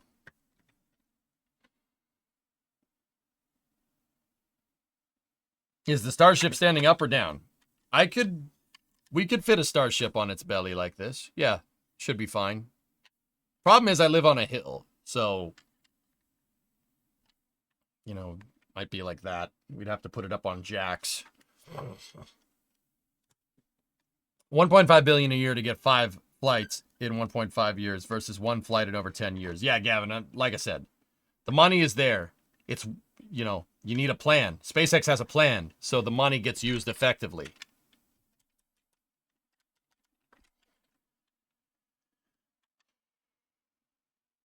But more money equals more better. Yeah, you're not wrong. I would not say no to doubling NASA's budget. Yeah. Put it up on jacks. Can Jack buy or hold that much? Well, we need multiple jacks. But I told you, we figured out a way to clone him. That's why he's everywhere. Yeah. Elon's got the winning plan. All right, speaking of SLS, let's see what's good. Stennis Space Center. Space Launch System. Interstage Simulator lift on the Thad Cochran test stand. B1, B2. Okay.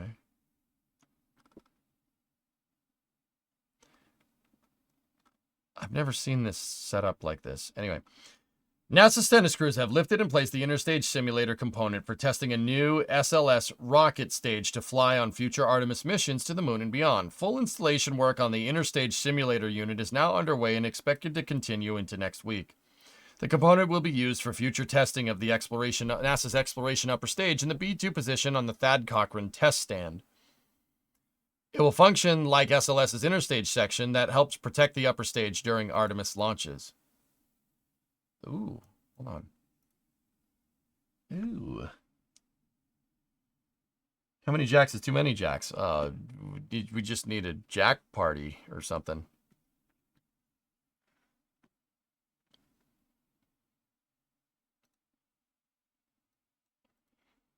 Huh? Or something. So yeah, the stage will ride up there. Where's EJ? Are we still doing phrasing? We're still doing phrasing here or not?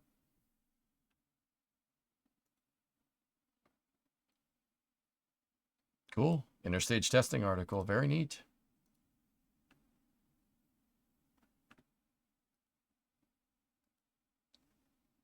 Yep. Spots for the 4 engines right there. And then a bunch of service gantries. Pretty cool.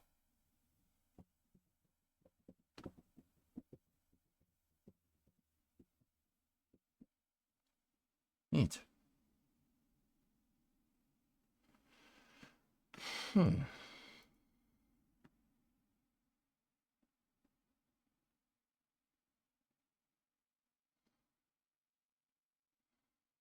Excuse me, when Newglands?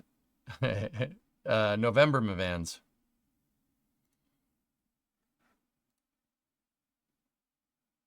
Want to publish your own article? Upgrade to Premium Plus. I guess NASA named the B1, B2 test stand. They call it the Thad Cochran test stand. I've never heard of that until now, but also that's kind of neat. I really wish they just kept using that for SLS course stages, but yeah, this is for the EUS, Beefy. Yeah, that's an EUS test stand basically.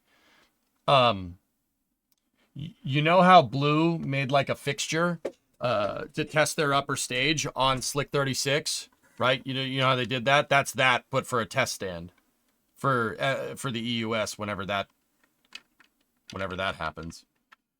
Speaking of Nuglins, the transporter for GS1 moved back to the factory to grab the GS1 for Nuglin 1. Cool. Catwalks, dry dock, UNSC, Halo, what?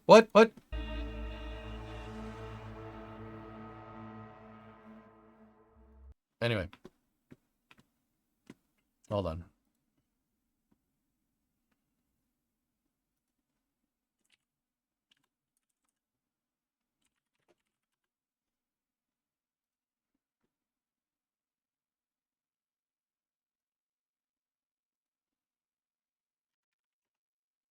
Give me 1 second.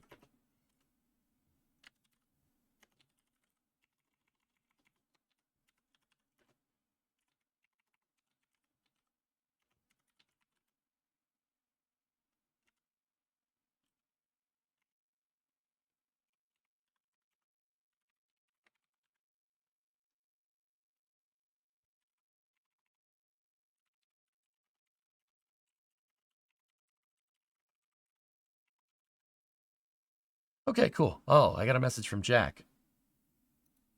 Me and Jack are in Discord DMs. I'm like, I said to him this morning, I'm like, dude, did they catch that booster? Did that happen? And he's like, yeah, I think that happened. I'm like, that really happened? He's like, yeah, I know. I'm like, dude, you were there. And he's like, yeah, I know. Mr. Yak. And he's like, dude, and they put it down, defueled it, and had it back to the build site in like 12 hours. I'm like, how? And he's like, dude, I don't know. I'm like, dude, you were there. And he's like, I don't know. I'm like, this is the conversations that we're having. I'm not even kidding. Like, that's pretty much exact. Dude, you know they caught it, right? He's like, yeah, I know.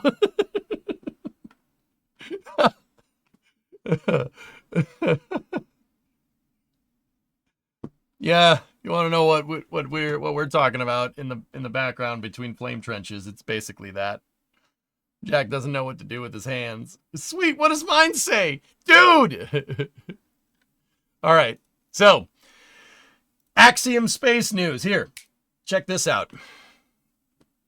Axiom Space. Prada?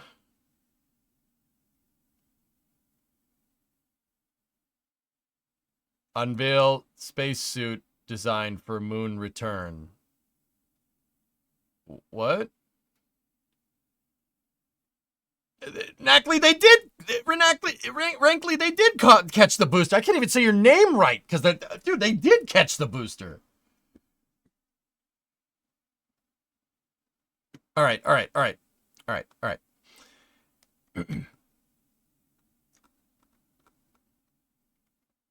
At the International Astronautical Congress in Milan, Italy.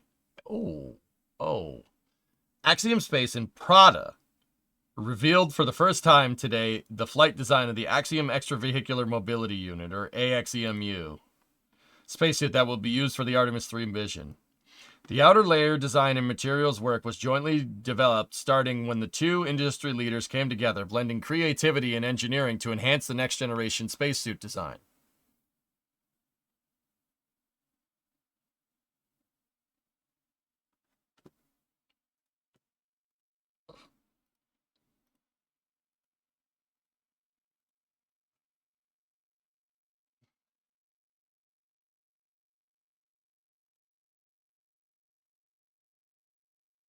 Okay.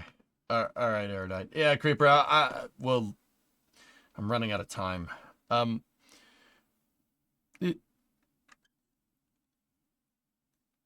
I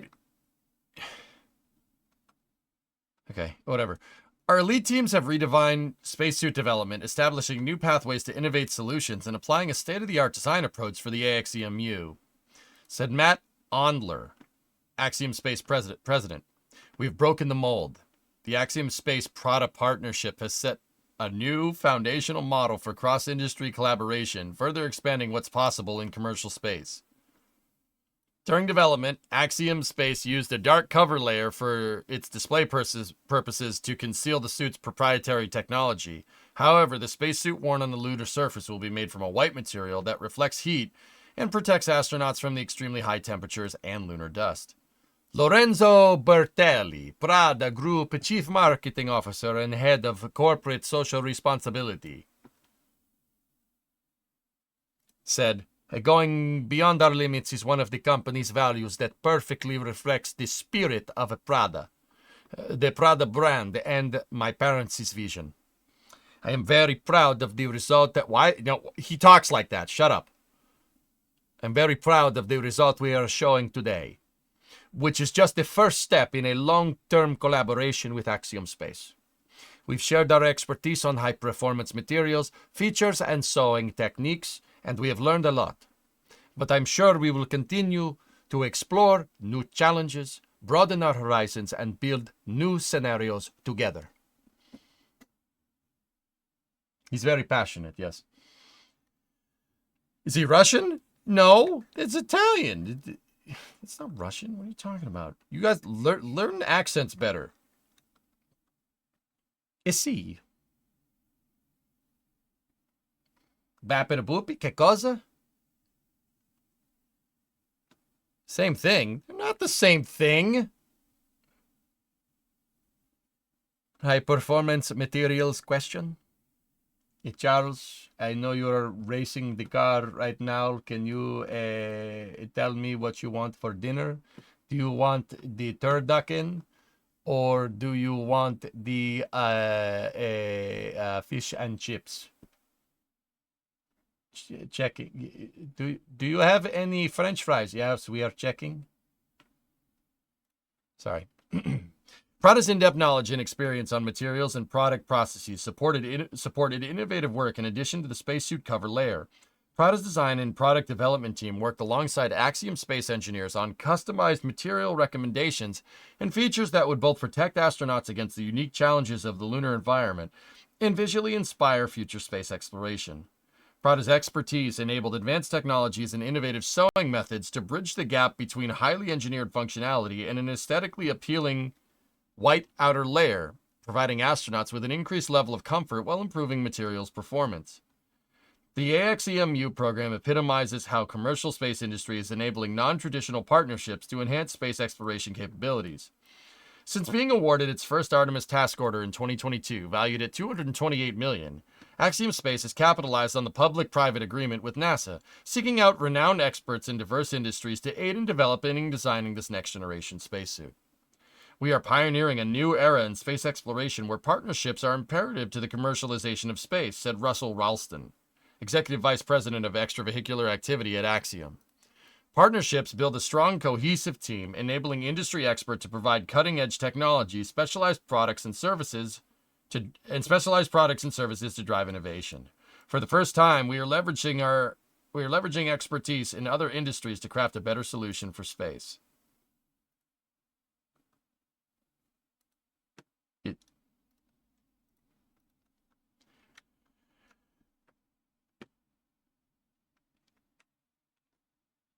Samir, you're breaking the car. Come on, Sammy. Come on.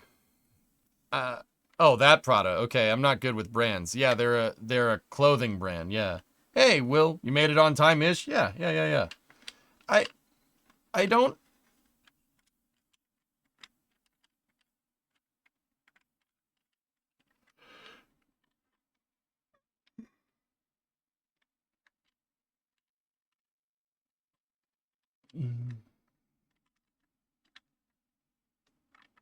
Yeah, Fabricator, that's really where I'm at. Like, what did you... It looks like an EMU. Just saying. So why Prada? I don't know. Can they walk inside the suit from the back? I think so, Yuri, yeah.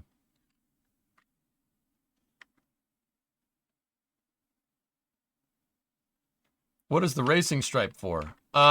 They often put colored stripes on suits, Magic, so you can see who's who. Yeah, serious. Look at the next time they do an EVA, somebody will have a blue stripe on their suit and somebody will have a red stripe on their suit. Yeah, they do that to differentiate who's who. So you can, if multiple people are on EVA, you know who's who. Like, I'm talking three people. You know what I mean? But they also have the colors on the suits when they do two-person EVAs as well. Who was it that SpaceX partnered with on the suits themselves?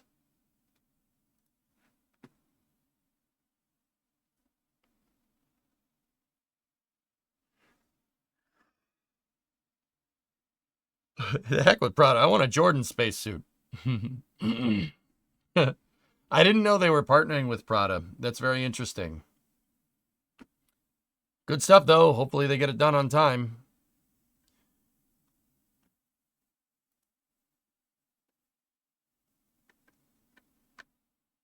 Cool.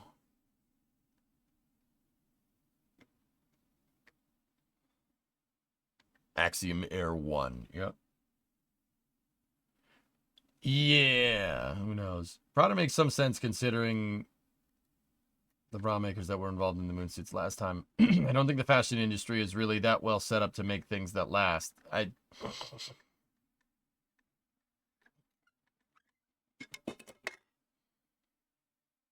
don't think they had a choice, Aqualux. I think Axiom was just pining for a contract, and I don't think that they...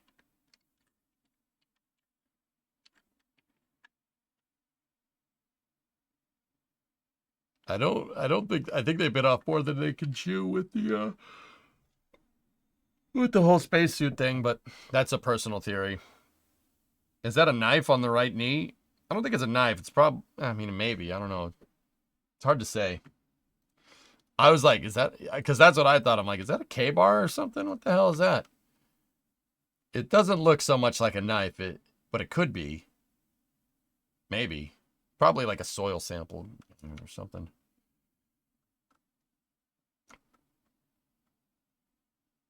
It's a shovel.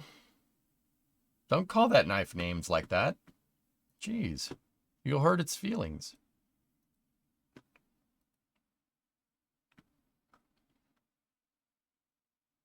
All right. So this was linked here. Bryce Tech, orbital and suborbital launch sites of the world. This isn't really so much space news, but it shows kind of all the different potential launch sites and active launch sites around the world, which is actually pretty neat. I think that's pretty cool. Main spaceport proposed. That's Blue Shift, and then spaceport Nova Scotia, bud. Oh yeah, Nova Scotia. That's good. There's Wallops.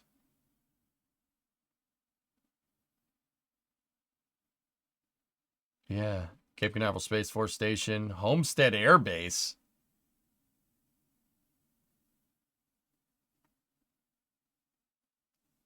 Fun fact, that one in Brazil is Hell's Barrier. Alcantara? Oh, I was like, Barreira do Inferno. Yeah. Yeah, that is what that means in Portuguese. Punta Indio, Manuel Belgrano. Oh, Argentina.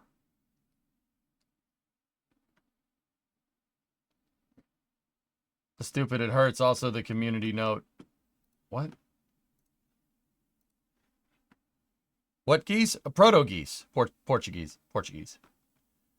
Spaceport America, Mojave, Vandenberg, Paso Robles, proposed suborbital site. Launch Site 1 from Blue. Nevada Test Range, Kodiak, Poker Flat, University-run sounding rocket site. Cool. Colorado Air and Spaceport. Neat. Oklahoma Spaceport. Commercial suborbital site. At airport inland, no launches to date. Houston Spaceport, commercial suborbital site at the airport near Johnson Space Center. That's Ellington Field. Michigan, yeah, there's a Michigan Spaceport in the UP. There where they used to test sounding rockets out over the Great Lakes. Cool. What else we got over here?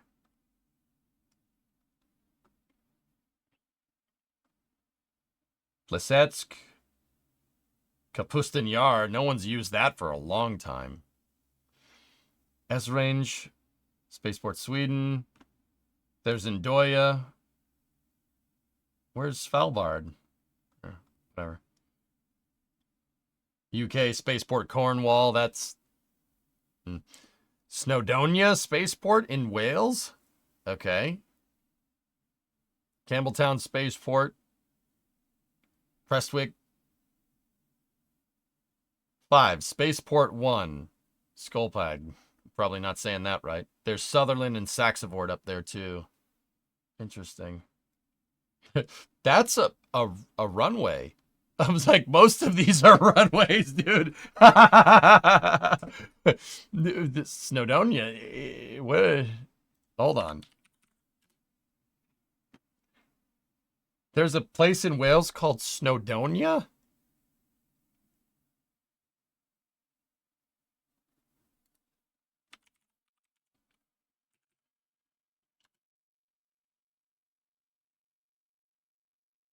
Spaceport Cornwall was for that, but that's not a thing. Beautiful place. It looks it. Oh, what's that? Is that it? No, that's just an airport. Snowdonia National Park. Bless you.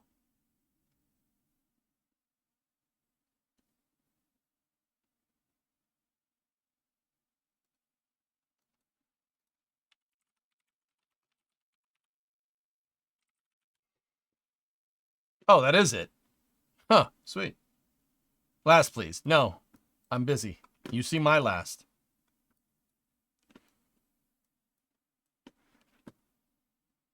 Keep in mind, people like Dawn Aerospace. I went on a Google dive. SpaceX got a Hollywood costume guy to design their suits. Guy apparently did the costume for superhero movies. Yeah, for Iron Man. Yep. A glorified airport. What's going on out here? Anything? This just looks like an XRAF base. That's kind of cool. It's on a coast. Ugh. That's neat. The other ones are up here. Shetland and Saxavort are up there. That's just what they want you to think. Right?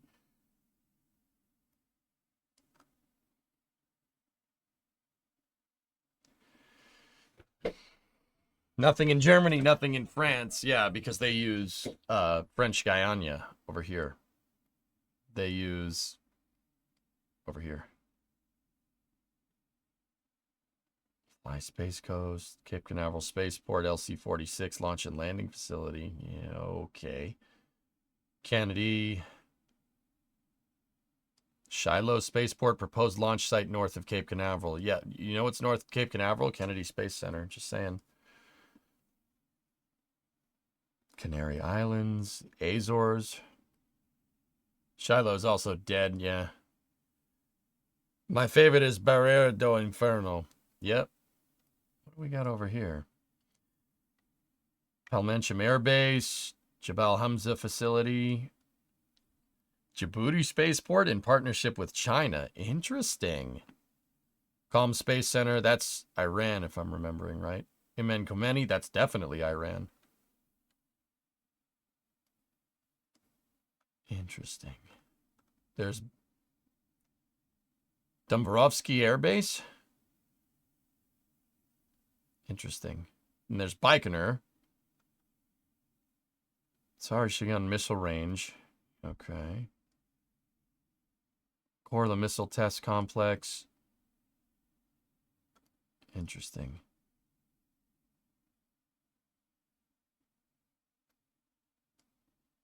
Yeah, dude, there's Woomera. Check this out. Check that out. In Kuniba Test Range, Western Spaceport. There's Mahia. It's behind my head. There it is. Tahaki and Toowoomba. Dude, launching off the Sunshine Coast. Why has nobody ever thought of that? That's actually a super good idea. Yo, Link? Sure. Look at the one in Russia. Which one? There's 3. There's Plisets. Actually, there's 4 on this. There's Plisets. Well, 3 in Russia. 4 total. Plisets, Kapustin Yar, and Vostochny. Their main launch site, Baikonur, is in Kazakhstan, but they have a long-term lease on that land. Yeah, there's Jiquan right there. I'm probably not saying it right. There's Shanxin, Ningbo. Wenchang is their big one. That's China's big launch site. There's Jiupeng right there. ISRO operates out of the Satish Dhawan Space Center. That one. They fly out of there. Yeah, flying off the Sunshine Coast is actually a super good idea. There are so many more in the US than I thought. Yeah, but half of them are just somebody like, yep, this is a space center now, and then not doing anything with it. Australia's Arnhem Space Center, where we got the best countdown. Oh, yeah. 3, 2, 1, go! This guy is the freaking man, dude. Hold on. You guys got to see this. 7, 6, 5, 4, 3, 2, 1, go!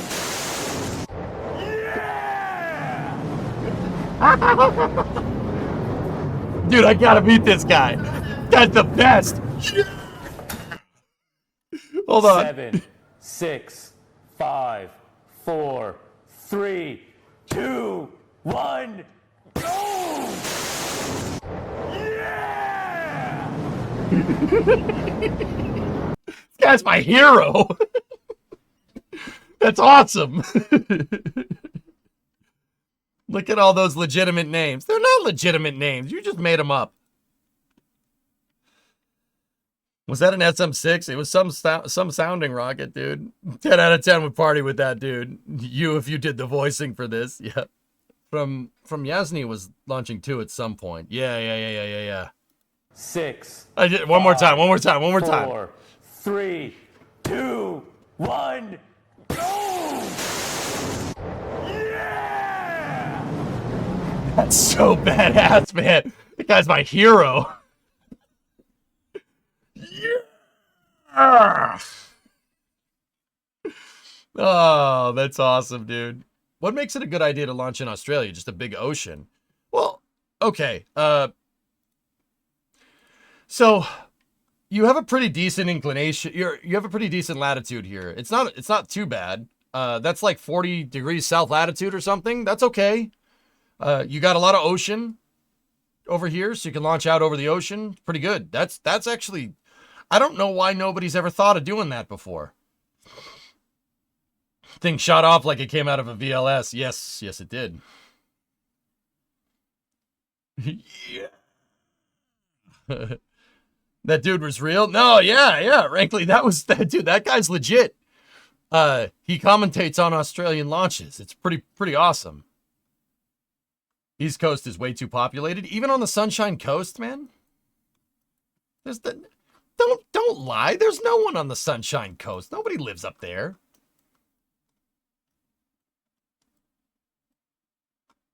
What about like up out here? This is perfect. Dude, it's perfect.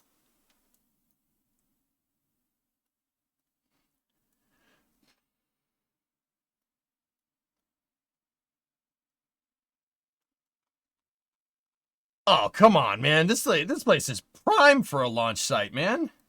Fraser?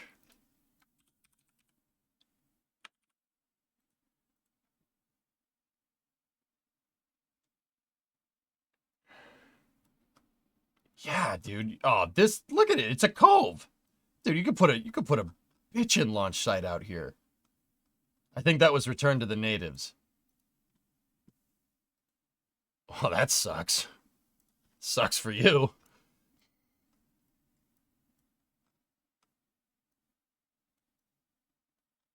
Okay, what about camp?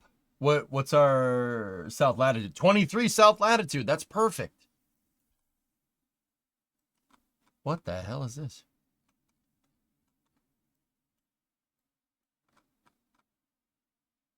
Oh, dude. See, out here, you could absolutely get away with this.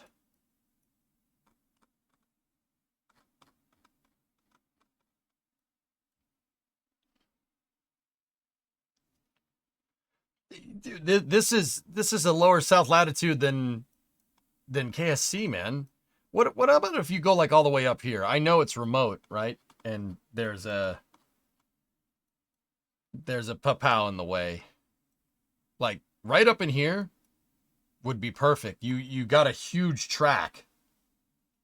Huge track, and you're only 21 degrees south latitude. Like up in here, perfect, man. That'd be a great launch site.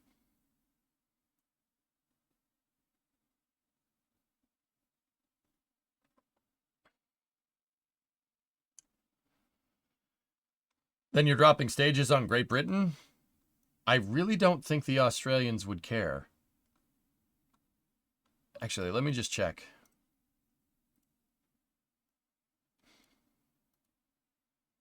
Oh, yeah. You're fine. Yeah, totally fine. Oh, Great Barrier Reef, not Great Britain. I was like, wait, what? Who cares? No, yeah, the reef would probably... Some people would probably have something to say about that, huh? We'll call the California Coastal Commission. Too spicy?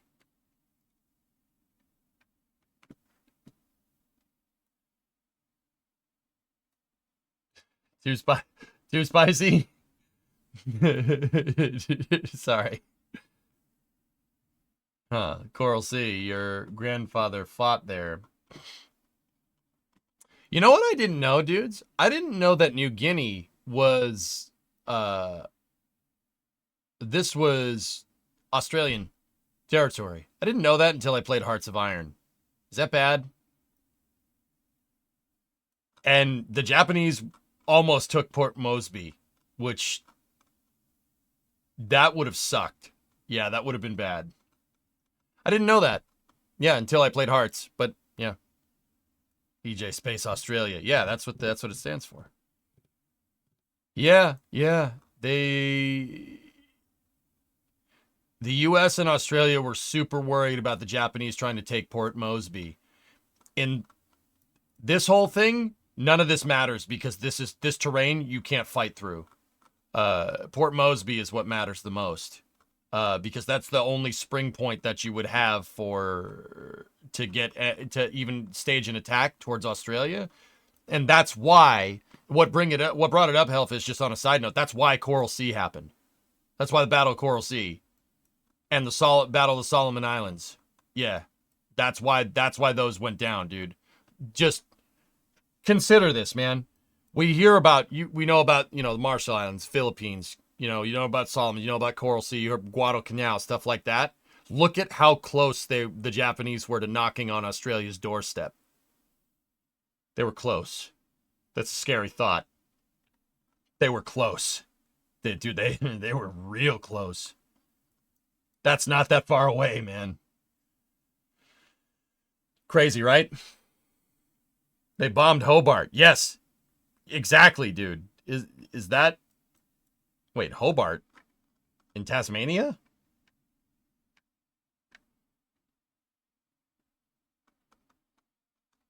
I mean, I'm not sure what they would have accomplished by taking this, but...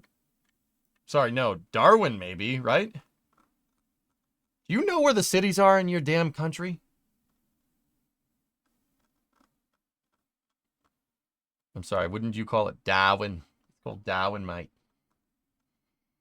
I don't live there. Well, no, they don't. Yeah, all right. Fun fact, there has been an orbital launch from Australia. It's from Woomera. Woomera in southern Australia. Just a little ways north of Adelaide. I know I'm butchering it. I'm doing it on purpose. There are launch sites out there. They don't really do much anymore, though. England actually launched the Black Arrow rocket from there and then decided they didn't want to do it anymore because... What about launches from New Guinea? The terrain sucks, Aqualux. This is... Mix the Rocky Mountains with Vietnam. Yeah. That's what this is. That's why you didn't hear anybody. That's why you didn't hear much about fighting over in World War II. You didn't hear about much fighting over this because nobody did. Yeah. Yeah. Where does Rocket Lab launch from? The Mahia Peninsula in New Zealand, over here. The very tip of the peninsula, right there, is their launch sites. Plural. There's 2 of them. We've saved a bunch of money, right? Right? Yep.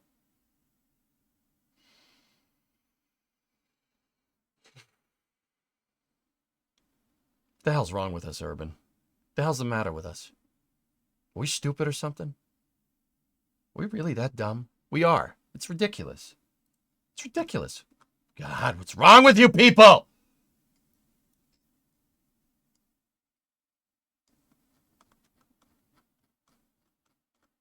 But rockets are expensive and hard.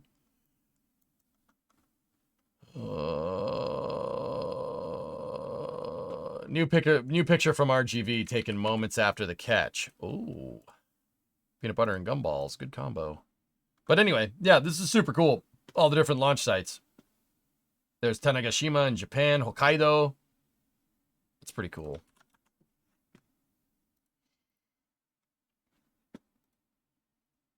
Wow. That's a picture from RGV.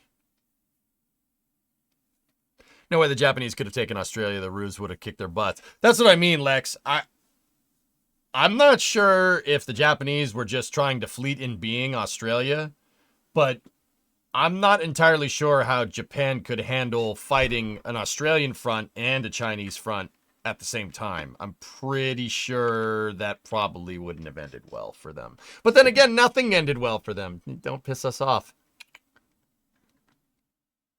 And emus and Ruse. Yeah, they would have had some real trouble with that. That's probably what they were trying to do, John, if I had to guess.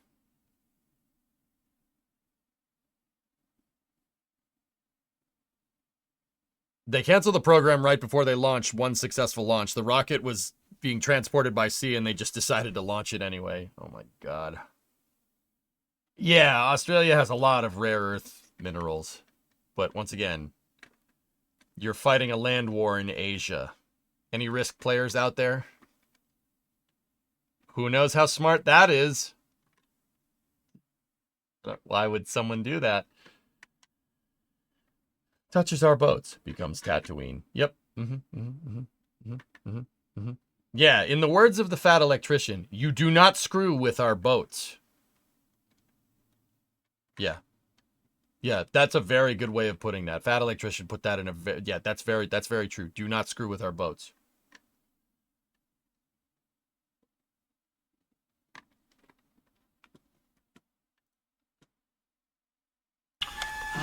The hell is this? Oh, this part says made in Japan. What are you talking about, Doc? The best stuff's made in Japan. Look at that quick disconnect getting charred. Let me see it. Oh my gosh, you watch Fat Electrician? Did you see his episode on Dick Bong? Yes, I knew about Dick Bong before that episode, Phone Sister. That's why when Das and I went to the Udvar Hazy Annex, this Air and Space Museum Annex at Dulles Airport, and not the P-38 that Dick Bong flew, but a P-38 that he flew was there, I freaked out. I don't know if you guys remember that. I freaked out because I was like, holy sh... That's Dick Bong's plane. Now we're talking, man. What a legend.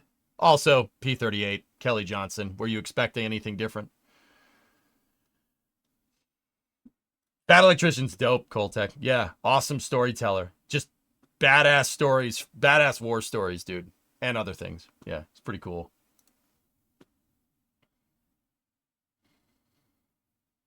Touches our boat. We will make your land see the rising sun. Twice. Yeah. Put spaceport in Midway.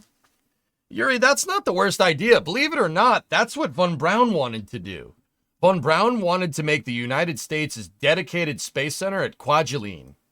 Seriously, that's what he wanted to do. He wanted to put it at Kwaj. Ironically, where SpaceX launched from. He wanted to do that. The reason why I wanted to do that, it's super remote. Nothing's there. You don't have to worry about the rockets crashing or anything. You're out in the middle of nowhere. Speaking of how easy you're going this weekend with your son. Strider, when you see that brown P-38 that's there, think of this moment. That's Dick Bong's plane. If you don't know who Richard Bong is, he got the high score for kills in World War II. The guy had like 300 kills. Yeah, he was like the highest scoring fighter ace of World War II. Absolute legend. Yeah, Von Braun wanted to build he wanted to build Complex 39 here. That's what he wanted to do.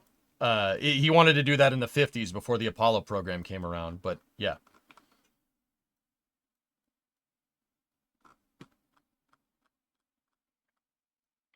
Yep.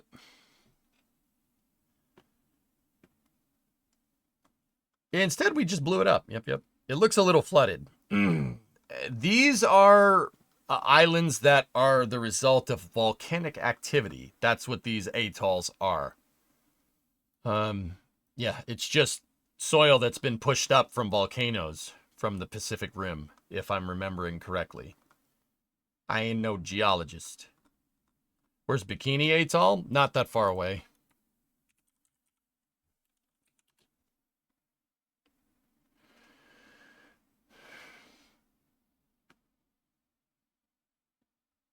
But yeah, that's where he wanted to put it. Yeah. Fun fact, Bikini Bottom is in Bikini Atoll where SpongeBob takes place, and that's why the fish can talk, because that's where we tested nukes. So everything got irradiated, and now fishes and sponges and starfish can talk. That's the joke. Yeah, now you know. Are you kidding me? Nope, SpongeBob lore. Vargon, you found the AJ-260? And that's why the squirrel can communicate with the fishes. Also, there's that.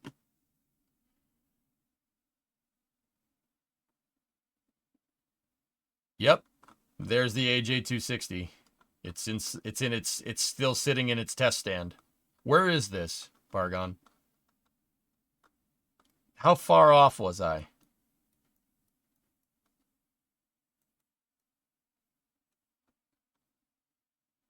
I was up here.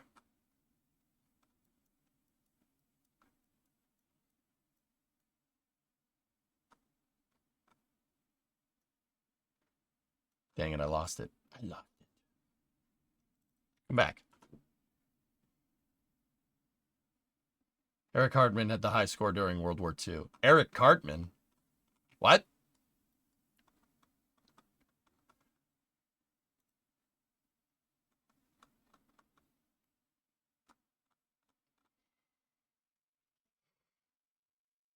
Look it up. That you missed that joke completely, and I'm very upset.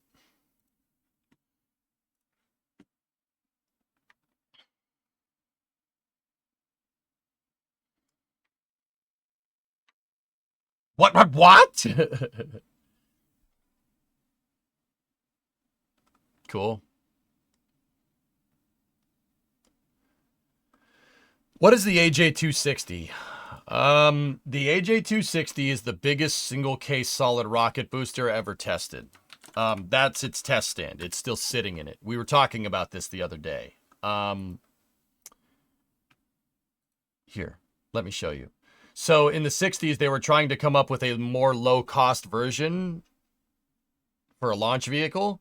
And somebody thought making the Saturn 1B's first stage a single case solid rocket motor would be a good idea.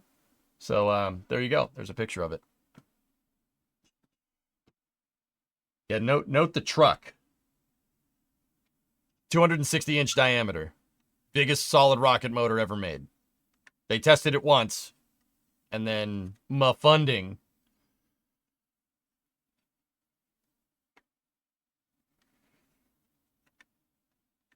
Just Aerojet, I think, at the time, Phone Sister.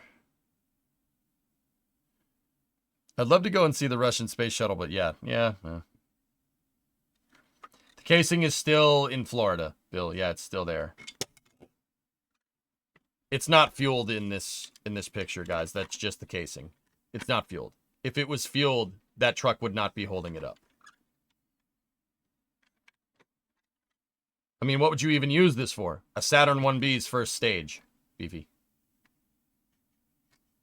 One of them is at the Technic Museum Spire. Okay. The atmospheric flight test article, OKGLI, from the Buran program is in Technic Museum Spire. That's not a space orbiter. That's their Enterprise. Just slap an engine on the back, Colin Firth style. Yeah. Right. And they thought stick rocket had vibration. Yeah, they didn't use it again, so it clearly wasn't the best idea.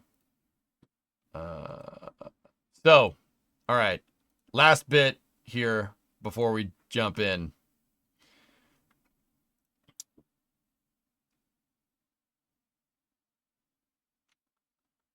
Elon posted this. Reminder, SpaceX will demonstrate just ship-to-ship propellant transfer next year. It's hard to make this not look a little bit naughty because it's two ships connecting and doing a fluid transfer. And then Elon says, I mean, the fluid has to get from one ship to the other somehow.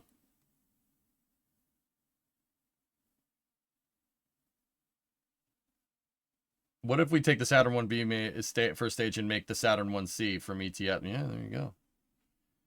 Okay. And then George Sowers replied to this. I should follow him. George Sowers was a chief mad scientist at ULA in his own words. He was working on advanced projects at United Launch Alliance for the longest time. He retired, though. At ULA, we perfected the technique to do this 15 years ago. Sadly, Boeing airplanes and Lockheed Martin wouldn't let us implement it. Glad to see SpaceX doing it, though. Refueling is a massive game changer for all of spaceflight.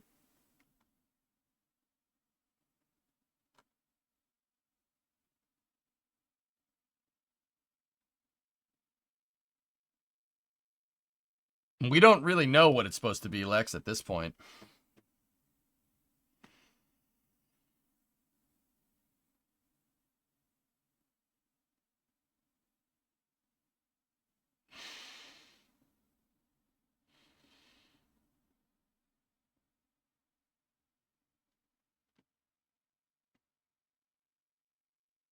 What do you think about the alternative timeline when the shuttle launched from Kiritimati? I don't know.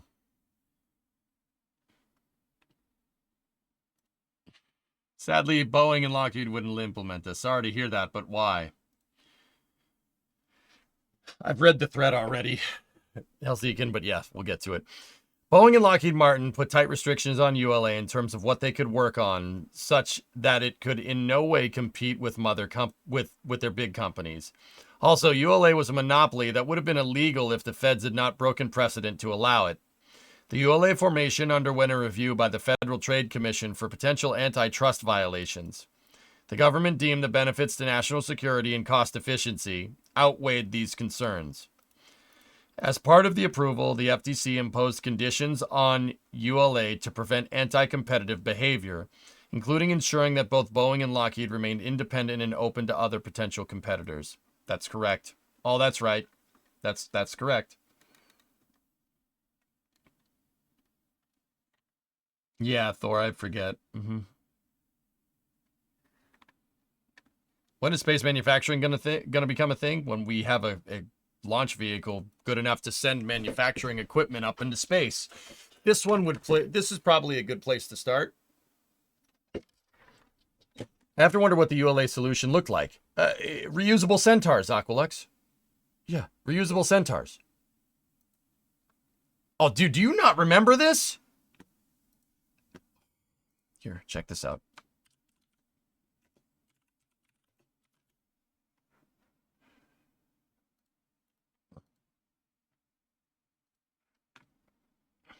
ULA had the most badass idea ever for a reusable upper stage. Get this. It was a reusable upper stage with an internal combustion engine attached to the back. An inline 6. Why an inline 6? Less vibrations. If you know about cars, you know what I'm talking about. You don't want to have gyroscopic forces from the engine impart on the spacecraft and get it to turn like a gyroscope. You don't have to worry about that with an inline 6. This inline 6 engine, which has LS coils on it, which is really funny to me, was built by Roush and was going to use the ullage propellants. So gaseous hydrogen and gaseous oxygen to run. What that would do, it would take its exhaust gases and use that to keep the tanks pressurized. This system itself would mitigate boil off with a sun shield. Could mitigate boil off, and then it also has a generator attached to it, and it could keep the stage provided basically with power for very long periods of time without the use of solar panels. But if you put solar panels on it, it's even better. Yeah, they got so far as to actually make the stupid thing. This could also be used as a pump to move fuel around. Yep. Yeah, it was built by Roush. They made it. It works. Yeah, see? They made the stupid thing. Why wasn't it used?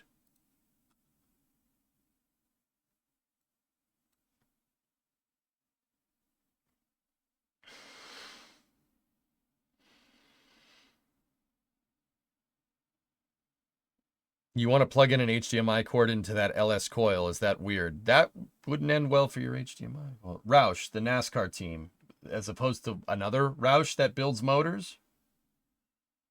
Did they test it? No, but it works. The FTC basically said no. So, okay. You guys know how Eric Berger hates, he really does not like Boeing, and he really doesn't like SLS? That's the reason why he doesn't like those entities. Because at the time, any innovation got squashed completely. And this is basically how the space sector was from the end of the Cold War, basically until SpaceX came around.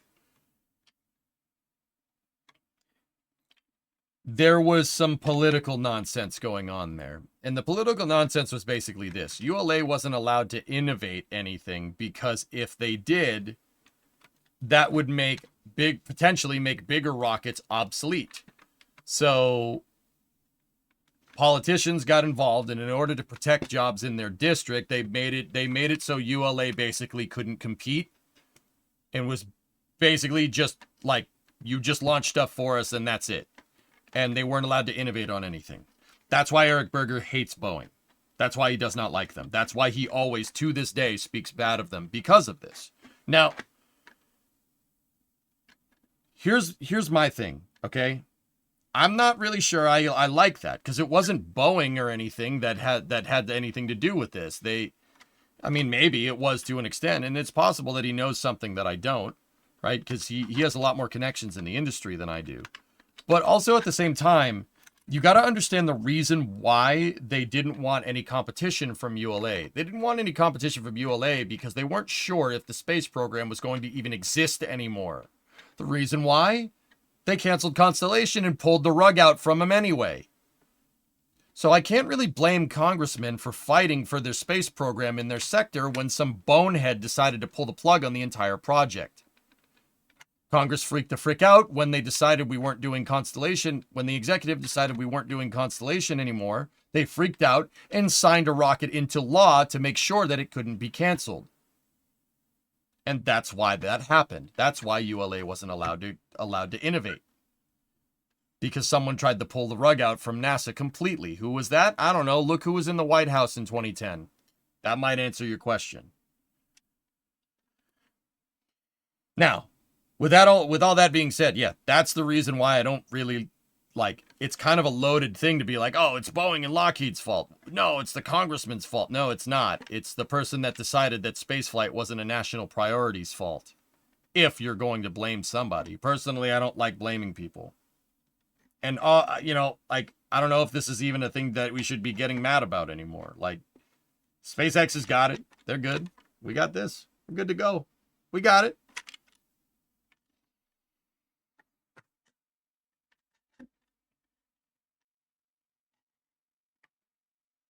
I know why SpaceX is moving at a fast pace, so the politicians can't keep up. That's a good way to say that, Magic Knight. Yeah, Yannick. U.S. economics from basically the end of the Cold War to now has been pretty abysmal. But anyway. Yeah, what happened, happened. There's not much we can do about it. But this is why, to this day, when people start... Guys, once again, a lot of people are newer spaceflight fans because of SpaceX, and that's fine. That's great. The reason why SLS is such a fustercluck is because they tried to pull the rug out on them. So every time somebody says, oh, SLS should be canceled, all that is going to do is get you more stagnation at NASA and a rocket that has basically the same price tag that does less. It's true, because that's what happened when they axed Constellation.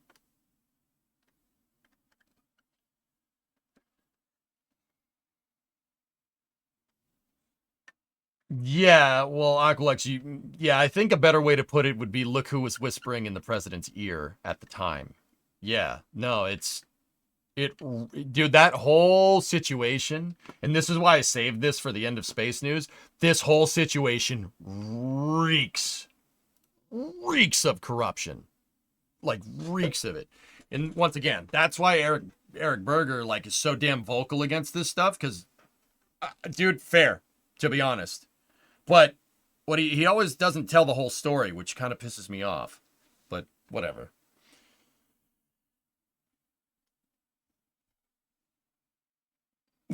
Guys, it goes way beyond canceling Constellation, but that, honestly, we're paying for that. If you live in the US, you're paying for that and have been paying for that for a long time. The repercussions to our national space program from canceling Constellation will have ripple effects far into the future. Yeah. Long story short, anytime someone says we can cancel it and do it for cheaper, they're full of shit. Fuck that person. All that means is NASA getting less money. That's a nice political way of saying defund NASA. Look at history. It's happened every time.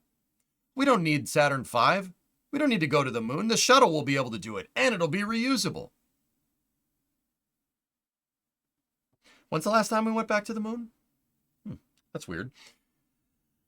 You know, oh, the shuttle's too old. We'll replace it with Constellation. It'll be cheaper. It'll be better. Right? That got canceled. Oh, the Constellation was too expensive before we even tried to launch something. Constellation was too expensive. You know, the commercial market can do it for... The commercial market can do it for better. Commercial market can do it for better. How long did it take after the space shuttle stopped flying to get someone back to the space station from American soil? How long did that... Oh, a decade. Yeah, okay. Sure. Lovely. See what I'm talking about? Don't fall for that nonsense. It's nonsense. Anytime somebody says, oh, X can do it for cheaper, or somebody can do it for cheaper, don't fall for that crap. The only time where that makes sense is this company right here. Because it's true, but there will be repercussions for that. It's true. There'll be repercussions for that.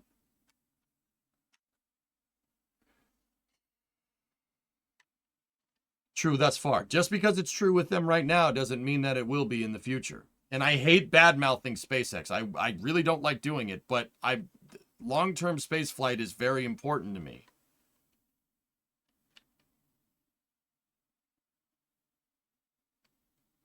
That's very important.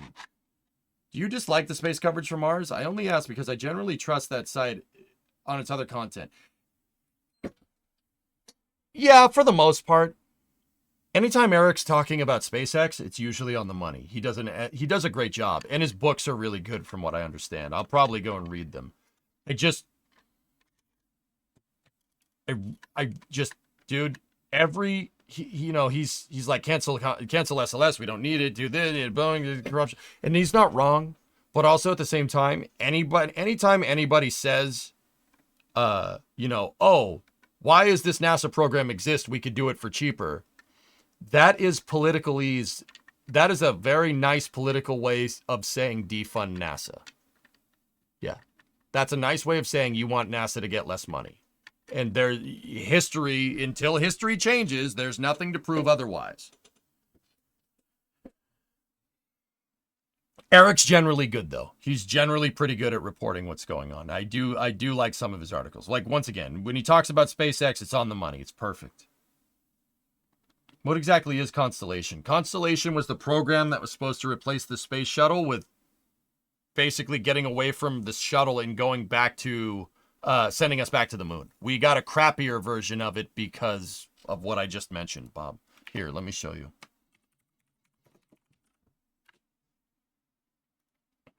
Constellation program was basically a 30-year roadmap for NASA to hand over low Earth orbit to commercial entities.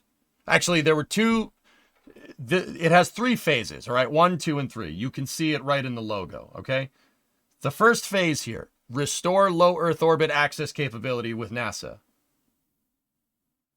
Second phase, hand over low Earth orbit to commercial entities. The second phase of Constellation actually happened. So that was kind of the 2 parts of the first phase, right? Third phase, now that low Earth orbit is commercialized, Dragon and Starliner, so that part actually happened. That part of the Constellation program actually is still around to this day, which is pretty cool. That's the Commercial Crew program.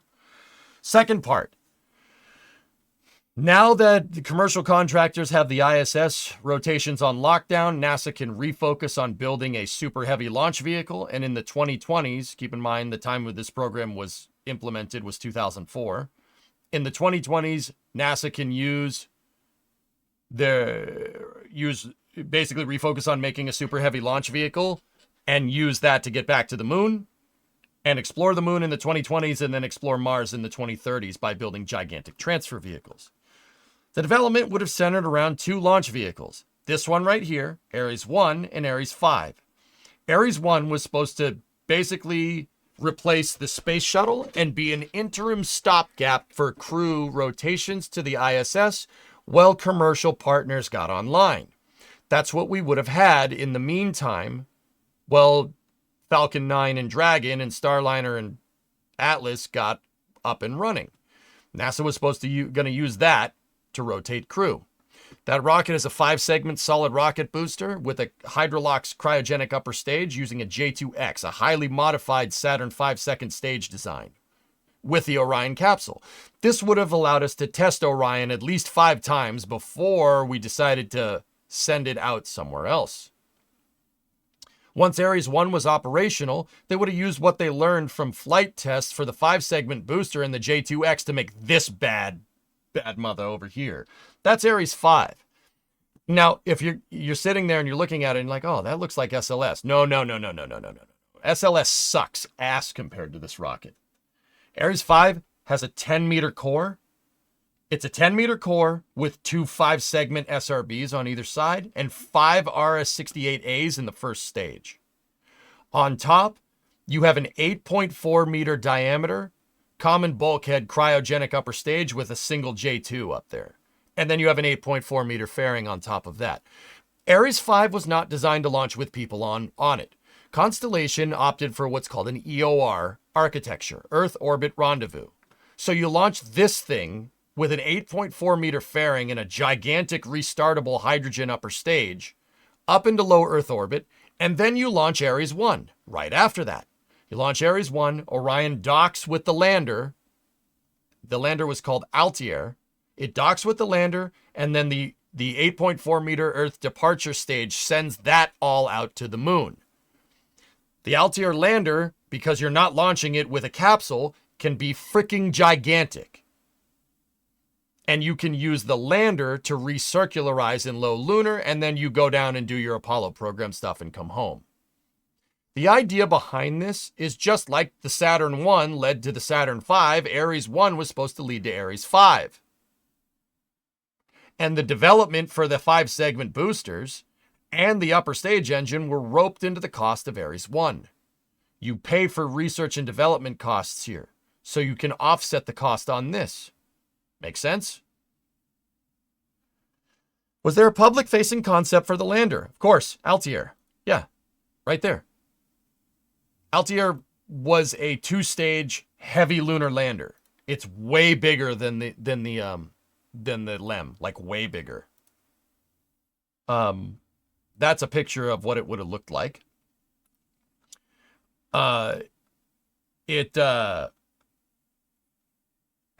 Altair would be a not hydrolox. It's cryogenic. It's a fully cryogenic lander.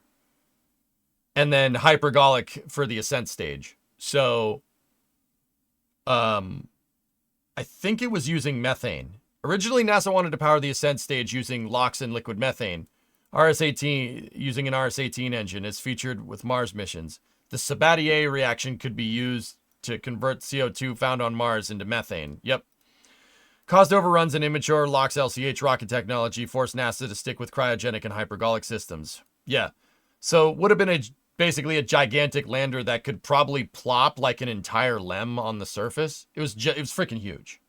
It's a freaking huge lander.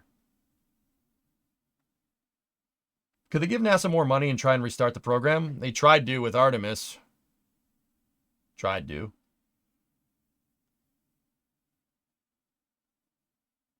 Also, I like Ares 1, Ares 5 design. I think Constellation architecture is amazing. Yeah, the Constellation architecture is extremely well thought out and extremely well implemented.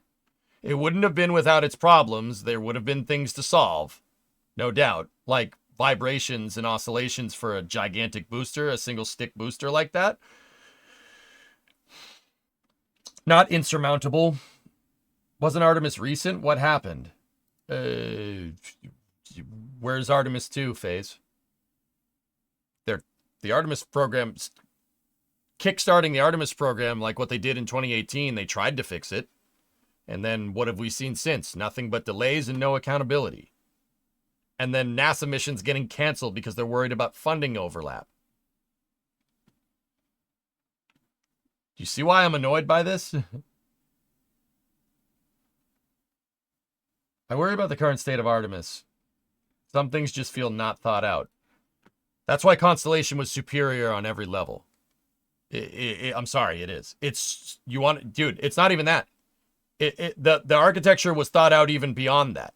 The third facet of the Constellation program was using the architecture that you had utilized here to send a healthy and robust program to Mars. First uncrewed, and then crewed. The idea was that Ares 5, being the yeet-mobile that it actually is, could basically just throw whatever. You have almost 190-ton throw weight. That's more than Starship right now.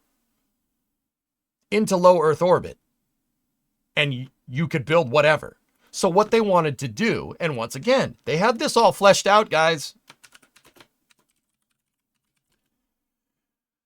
What they wanted to do was use these Mars transfer vehicles. This is where they would have went after they went back to the moon. These utilize nuclear engines. They have nuclear thermal engines and hydrogen on board. Ares 5 would launch these in segments, and the Orion could help put it together in low Earth orbit.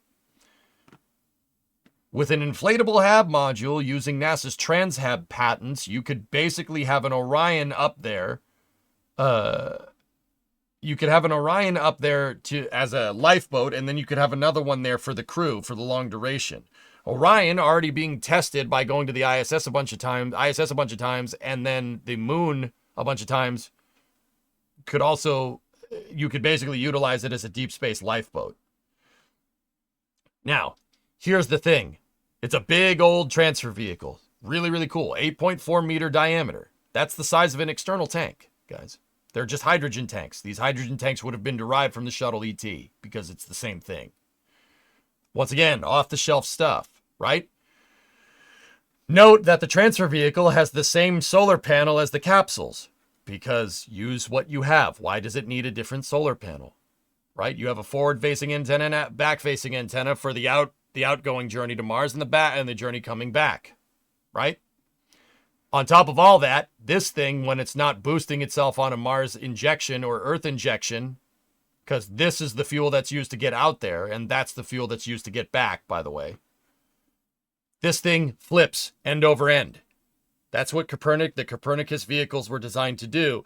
They were designed to flip end over end like this and provide artificial gravity or an artificial acceleration. So, yeah, you wouldn't have to worry about muscle atrophy. The nuclear program did get restarted in 2018, guys. Yeah. Mm-hmm. Yeah, dude. Should we show the video? Yeah, sure. We'll show the video. Oh boy, whatever the hell that was. Check it out.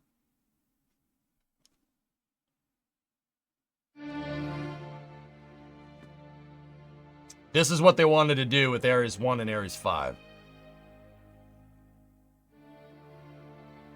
Remember, you don't need to worry about human rating this. So Ares 5 would have been pretty inexpensive to make because human rating super heavy launch vehicles, as we've seen with SLS, is a very difficult thing to do. Completely disagree. I'm glad Constellation got canceled. Doesn't matter what they did. Could have spent trillions of dollars. Would never achieve Mars.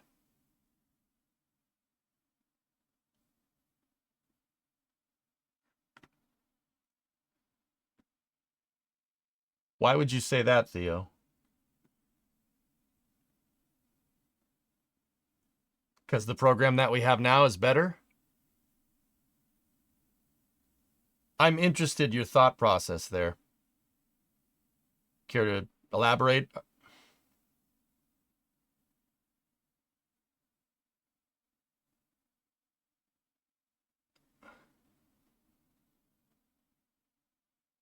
I'll wait.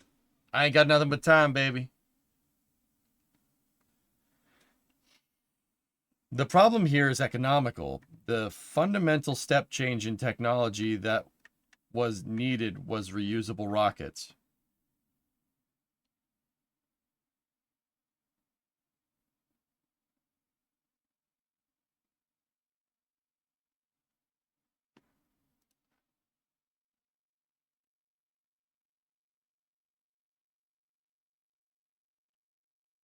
So what was the Apollo program then? The program that's gotten us the furthest out of any space program that NASA endeavors. Discovery, go at throttle up. I'm just wondering what, I mean, I agree with you that reusability is super useful, but also at the same time, you got to remember in the context of the Constellation program, the government just got out of a 30-year reusable program and it didn't work very well. Mars transfer vehicle assembly alone was going to cost way more than anything Artemis is costing today.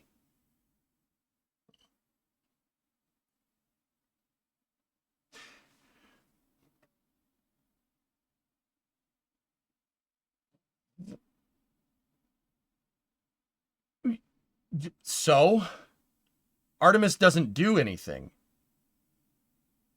I'm confused. Yeah, of course it's going to cost more than Artemis. Artemis doesn't go any further than rectilinear halo orbit right now. The rocket that goes further is going to be more expensive. That doesn't make any sense. Also, MRAV, thank you for the resub, dude. Where's the popcorn? I'm working on it. I'm trying to talk it through it.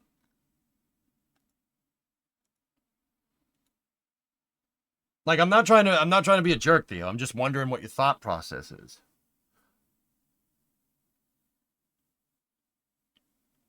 Like, Theo, where I'm at, dude, yeah, I want Starship, to be honest. I want this. This is excellent. I agree that reusability needs to be done, but you can have a cost-effective program with expendable rockets. It's totally doable. SpaceX did it with Falcon 9s. They were expendable until they weren't.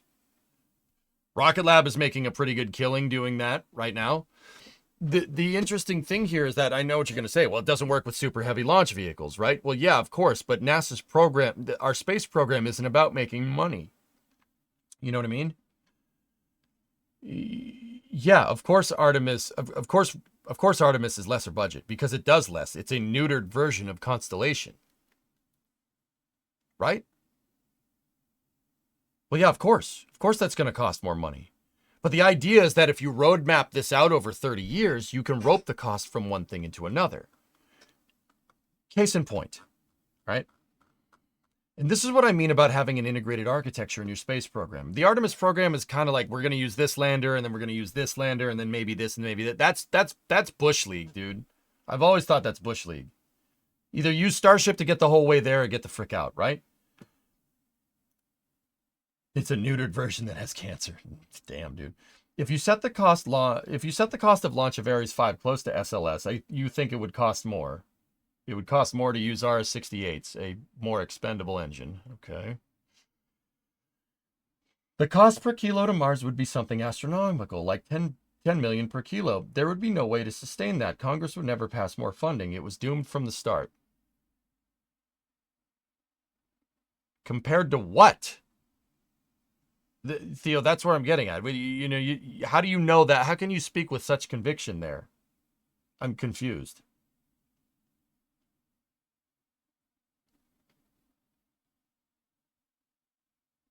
And if the transfer vehicles are reusable, if you refuel them and reuse them, then that cost goes down every time.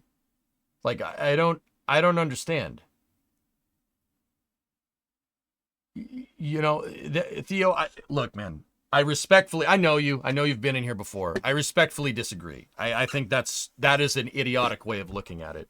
I'm not trying to be a jerk. Sorry, I shouldn't have said it like that. Hear me out. All right? How the hell do you know how much it's going to cost? You don't know how much it's going to cost. I don't know how much it's going to cost. This feeds into a much bigger problem that I have with the space program. Everybody cites expenses. And this is what I was trying to say. Everybody cites expenses. Everybody says SLS is too expensive. Compared to what? Compared to what? The other moon rocket that we have? What are we comparing it to? The Saturn V? Because if you compare it, adjusted for inflation, Saturn V is way more expensive than SLS, like way more. On a per launch basis, right? What is it expensive compared to? You want to go to Mars, it's going to be expensive. Even Elon will tell you that. Now, that favors reusability in the long run, no doubt. You are not wrong there. You're not wrong. But you got to remember, compared to what? The transfer vehicles, those Copernicus transfer vehicles, are reusable. I'm not sure what you're trying to get at. Like, they're reusable. The Mars Ascent vehicle is Orion derived. That could be reused too. That's why there's 2 docking ports on the Copernicus, right? Like, see that dude, of course it's going to be more expensive. The idea that, I get it. Congress wouldn't go for it. No, Congress will never go for it. Well, how do you know? They went for the Constellation program. They went for the Apollo program. Right? I just don't understand. That same logic could be applied anywhere else in times where you're selectively applying that, oh, Congress wouldn't go for it. How do you know? So the solution is to cancel it? Yeah, that's a real good strategy. How did that turn out? That I can say with conviction. That was a stupid thing to do, and we shouldn't do that anymore. Right? Like, once again, I'm not trying to be a jerk, but, everybody that cites costs, well, all right, you want to put a cost on scientific exploration, sure. But putting a cost on scientific understanding and our national prestige, I think, is really stupid. That's a really stupid, short-sighted, bullcrap way of looking at it, and that's the reason we're in the position that we're in right now.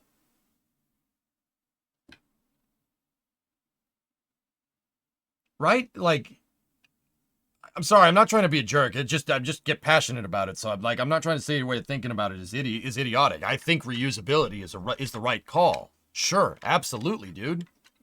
Yeah, but you got to remember the other thing at the time of the Constellation program, this didn't exist. This was a pipe dream. Get it? 'Cause it's pipe shaped. Right? I don't like it when people say, "Oh, Congress wouldn't have gone, or it would have been too expensive." Yeah, okay, yeah. Well, if you go into asking for more funding, thinking they're never going to give it to you, you're obviously not going to give it to you. You have to sell it. Politicians' values and goals do not line up with the space explorations program needs. See, sum total, you might not be wrong. In fact, you're not wrong. But that idiotic mentality is the reason why we're in the position that we're in. Because that's bullshit. It worked during Apollo. It worked. And to sit here and say that there's not political sustainability for programs, well, what the hell is SLS then? What the hell is the space shuttle? There's a way to navigate this. All right? It ain't the system's problem. Okay? Problem starts with not making spaceflight a national priority. If we make it a national priority and the people of this country see it as a worthwhile endeavor, the money will be there, just like it was during Apollo. Like, I don't know how many times I have to explain this, homie. Like,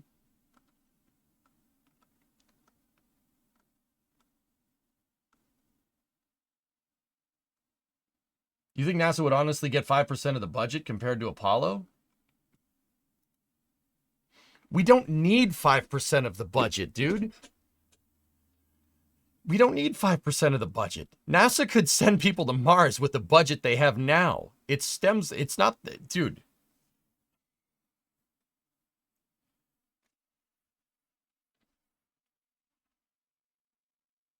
We have the facilities all made to support a lunar and Martian program. It's just the vehicles that need to be designed. Your vehicle design stems from stakeholder expectations. Your stakeholder expectations stem from our national goals as a country for our space program.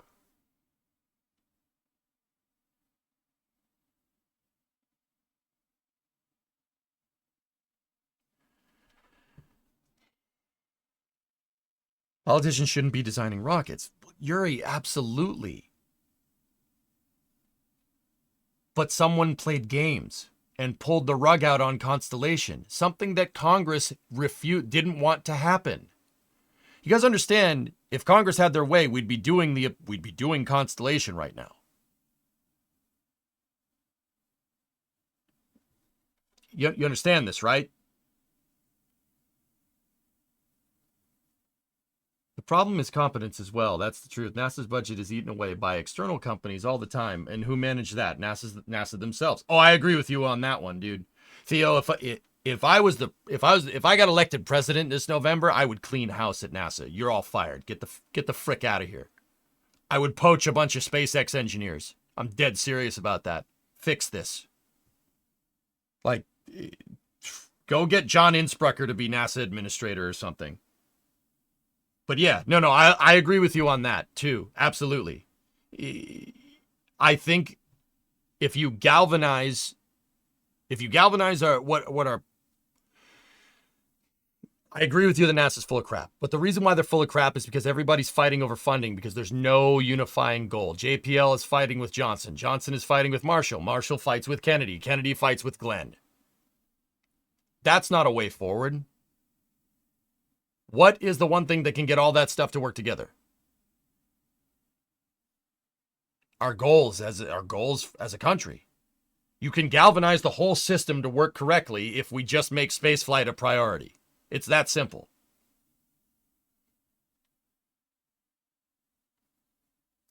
John Insprucker as NASA administrator. My God, it's perfect. It'd be great. He probably wouldn't do though. He'd probably be like, nah. Because I agree. Theo, I'll agree with you there. I think NASA's full of crap. I think they've been full of crap since Jim left. I mean, Bill's not doing the worst job, really. He's doing okay. He has no boss. He's doing the best he can with what he's got, and I think he's doing all right. It's a shame because Bill's a politician that actually gets stuff done. I mean, he's part of the reason why SLS exists, you know?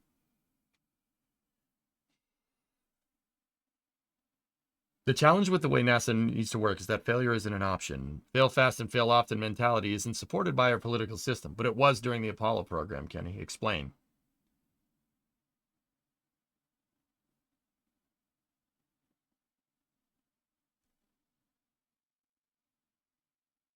Oh, yeah, it was. It isn't now. Well, that's not the system's problem. That's our problem. That's what I mean. We need us as taxpayers to see space as a worthwhile endeavor. That's why I do what I do here. This is why I sit here and talk with you guys about this, because it's so important, right? And SpaceX is definitely helping that. Oh, I'm not saying that they're not. Space is cool again because of them, you know?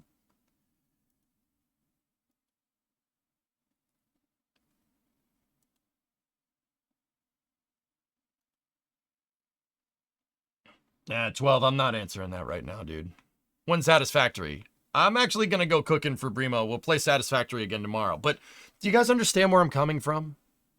The whole system is not ideal, but the system itself hasn't changed since the 60s. All it's going to take is somebody with some gumption to challenge this country to go further. That's all. That's all it took before. The system hasn't changed, man. It's the same thing.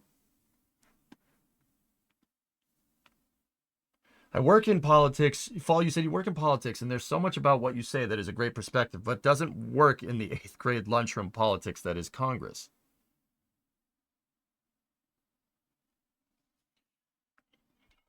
See, Fall, that's the thing. So what's the solution? Is the solution to just sit here with my thumb up my ass and just let these people do what they do? No, absolutely not. That's not a solution. I don't give a frick how their lunchroom politics work, dude. I don't care. We know how the system works.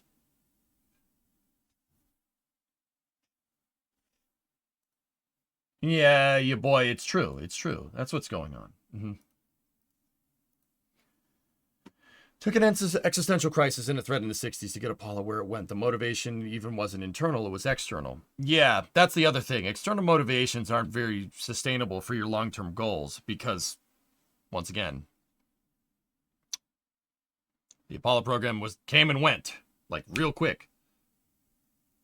I agree, but that it's also about who can't sit with us nonsense. Well, Fall, that's what I mean. I mean, this is way too far into, but that needs to stop. It needs to stop. It needs to stop.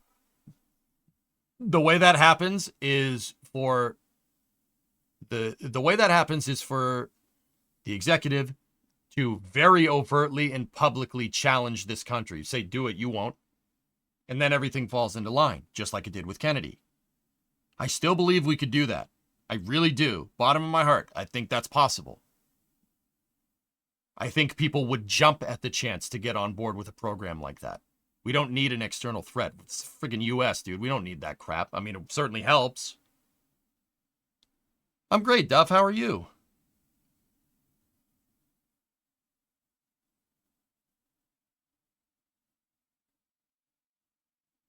Oh, okay, Ernock, sure.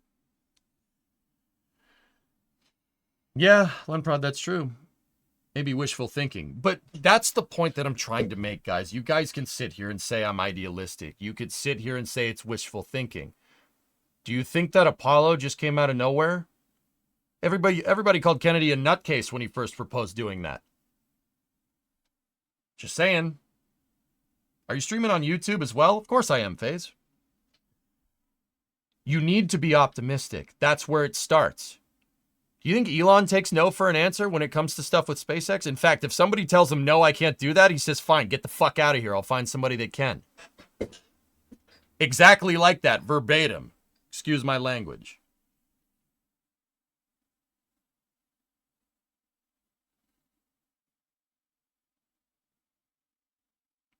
NASA needs to be like that. Or there's going to be no NASA to exist and just have fun leaving it all up to SpaceX. Sure. Yeah, of course, Gwen is amazing. She's the fucking best. But she's the best because she's the same way. That's what they don't say. That's what I don't say. She's relentless. Just like everybody else that works at SpaceX. As you could sit here and say I'm optimistic about this, but what the hell else do you have? It has to be that way. You think cynicism is what got us Six Flags on the freaking surface of the moon? Absolutely not. No way. The reason why I say all this is because that's the change I want to see. That's what I want as a taxpayer. And I know that might not be what some other people want. I get it. But also, we see more American flags up on the surface of the moon. That might change people's tune a little bit. Just saying. I mean, dude, just look at the optimism from the aerospace industry in the 60s. The 1960s American aerospace engineers could do anything. They could do anything. You know why? Because they thought they could do anything. And they had the numbers to prove it. You know what I mean? Just like SpaceX. SpaceX is making the seemingly impossible happen. We can't sit here and be like, nah, it's a lunchroom. You know, you can't sit with me. Dude, that's lame. That's people fighting over table scraps. We don't do that. That's not getting us to the moon anytime soon. No way. Six Flags over the moon. Yeah, baby. We need a moon base where we play sports in a giant low-gravity stadium. Then we'll have tons of money for space. Or we could just decide that we want to go further in space. Everybody will get on board with that, dude.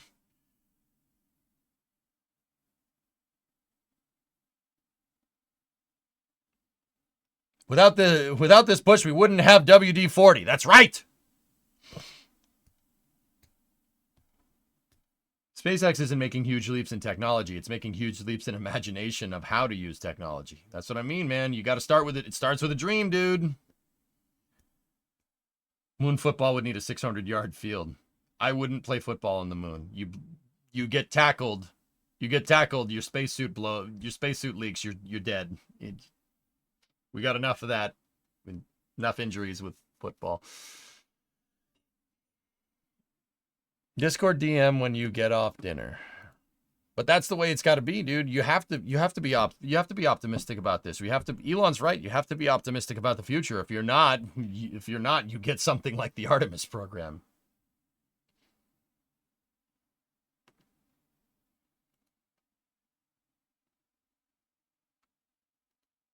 Look at the optimism now from the booster catch. Yep. See what I'm saying? Well, I think Theo has left the chat.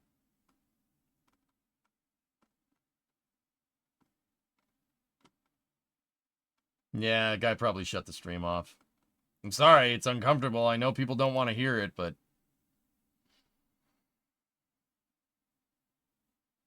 Oh, Theo, you're still here. Well, hey, thanks for hearing me out, man. I appreciate it. I understand the way I look at this is from a very optimistic point of view. I understand that.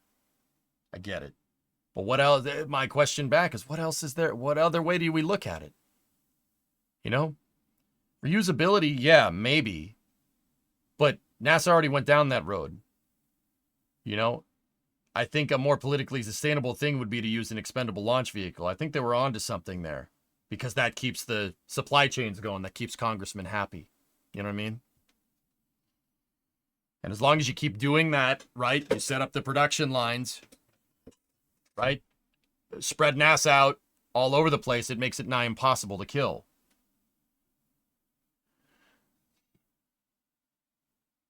Yeah, Kenny, it's bananas, dude.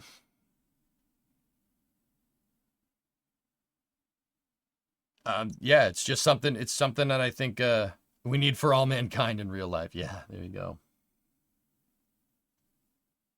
Yeah, there you go, Bob. That's right. Optimism in the future is what spaceflight's all about.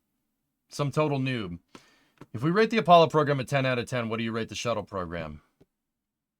In terms of achieving what it set out to do, some total noob, probably like a 5 out of 10.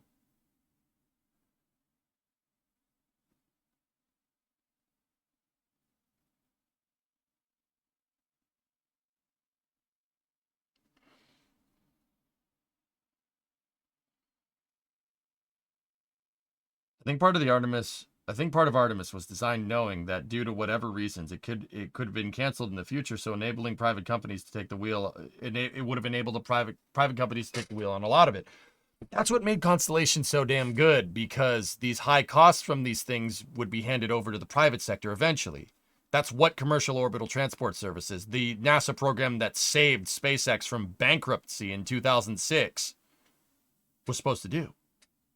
If NASA makes its long-term goals, if NASA sets its sights high with long-term goals and develops the technology that the private sector can't, frankly, and then hands that over to private technology, well, that's what NASA was supposed to do in the first place.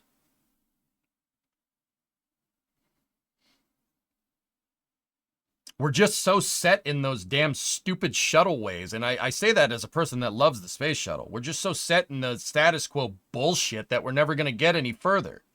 You got to stop thinking like that. You got to stop thinking, oh, it's too expensive. So what? What do you mean? What do you mean it's too expensive? Of course, pushing the frontier of cutting edge human spaceflight exploration technology. What, do you think that was going to be cheap?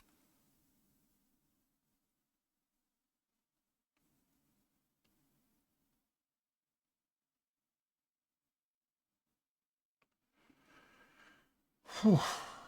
Sorry. Anyway, it's 8:30. Guys, I hope you enjoyed that last segment. There was a reason why I saved that for last. But yeah, see what I mean? The ripple effects. It's the ripple effects of Constellation. Still being brought up to this day. The ripple effects of canceling Constellation. Catastrophically bad. And you know what, Theo? If we want to be completely cynical about it, at least Constellation gets us a lunar program working again. I'll take it. That's fine with me. At least it would have done that. Can you imagine how awesome spaceflight would be if Constellation was working right now along with Starship? So that, right, if we had per the Constellation program, even if it was like 5 years behind schedule, we'd be on the moon right now. We'd be setting up a lunar base right now. Even, like I said, even if it was behind schedule, like 5 years behind schedule, we'd still be setting up a lunar base right now. We'd be working on our first missions to live sustainably on the moon permanently. Don't you think a vehicle like this would be excellent in resupplying that in that regard? Commercial Lunar Payload Services. It was always supposed to be this way. But NASA has to be leading the forefront in order for this whole thing to work correctly. The idea is that NASA's the cutting edge, right? It might not be the most complicated, the most luxurious way of getting there, but it works. And then that technology finds its way into the private sector. And then they set up the avenues of transportation that we need. That's how this whole thing was supposed to be set up. So yeah, Theo, you're right, man. That transfer vehicle is probably going to be insanely expensive. But that transfer vehicle would have been really nice to have along with this. Don't you think? Just a thought. Yeah, that transfer vehicle would have been very nice. Would have been super useful. Imagine having those transfer vehicles get refueled by Starship. Because you got to remember, the program that saved SpaceX was part of the Constellation program. Not a lot of people know that. It was part of the Constellation program, Commercial Crew Transportation Capabilities program, and the Commercial Orbital Transportation Services program. CCT CAP and COTS were part of Constellation. And when they canceled Constellation, thank God those were programs that were saved. Other programs that were saved were the Orion capsule and the 5-segment boosters, but that's another story.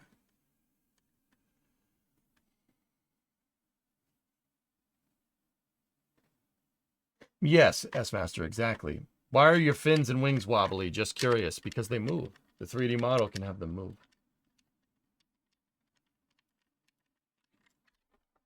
You see what I'm saying, dudes? Can you imagine what that was like? Can you imagine what that would be like?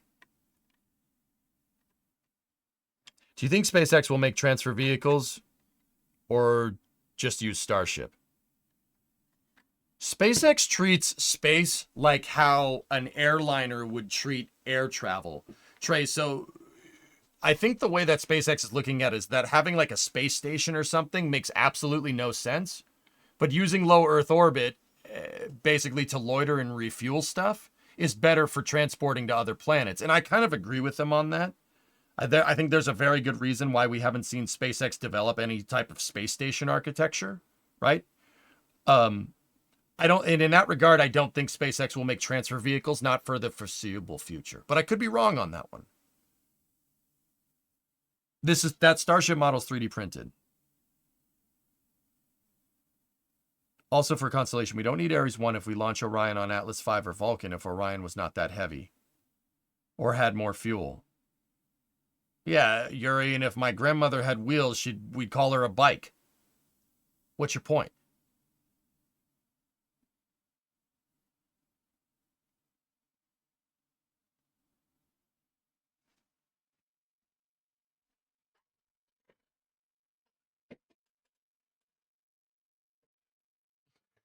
I mean, I don't understand. What are you trying to say, dude? Should Starship replace any other parts of the Artemis program? Knight, I don't think so.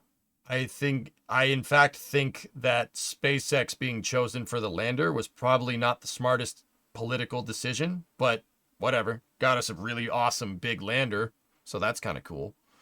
I think NASA having a fully non-commercial, redundant way of getting to the moon would probably be a good place to start. Honestly, NASA right now, just remake the LEM. Just make the LEM. Just make the LEM and use that in Orion to get to the moon. You need a better upper stage to do that, and Orion needs a service module upgrade because the service module on Orion is atrociously bad. Happy Wheels. But yeah. Put the Orion capsule on Starship. No, Wrath, I wouldn't even say that. Put the Orion, at this point, if it was up to me, I'd put the Orion capsule on Falcon 9. Just have Falcon 9 launch it. And I know what people are going to say. Falcon 9 can't put Orion into low Earth orbit. Oh, really? The capsule with a service module that's designed to circularize in rectilinear halo orbit around the moon can't be put on orbit from a rocket that has 23 metric ton payload capacity. Orion could use its service propulsion system to circularize. It could. Easy peasy. Or better yet, launch it with half the fuel that it needs, and that's enough to get up and get down, no problem. Put it on Falcon 9, launch the damn thing more, because we clearly need more understanding of how Orion's heat shield works before we put anybody on that, per NASA's own admissions.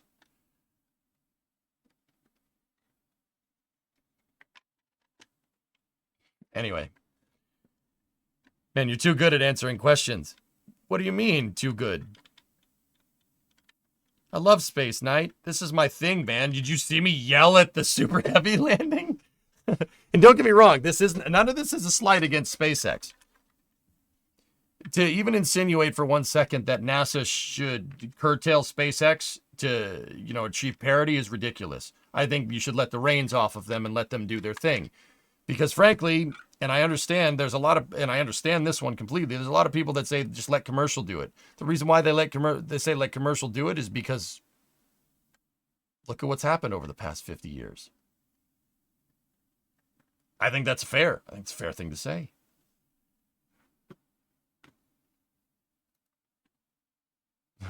Nice, Aqualex. Yeah, there you go. Hear me out. Yeah, that's the truthful render. Snackless, sure. Whatever.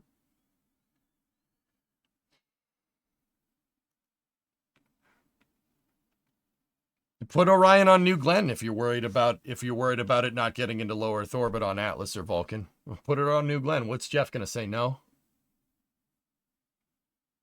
With the current timeline, who do you think will be first? Us or some other nation? We are significantly ahead of everybody, you boy. The Chinese have a spacesuit. That's great. You made a spacesuit that can go to the moon. Where's your rocket? Where's your rocket that's going to do that? You need a big rocket to get to the moon. Where's that? I haven't seen that. I haven't seen any of that. We would have seen it by now. China, now, here's the thing. Listen, because this is important. Just because we haven't seen a rocket doesn't mean it doesn't exist. Nor does it mean that the Chinese won't eventually have the capability to get to the moon. You'd be off your rocker if you think that they won't get to the moon in the 2030s. I think but remember, your question was, are we ahead? I think we're ahead right now. Sure, absolutely.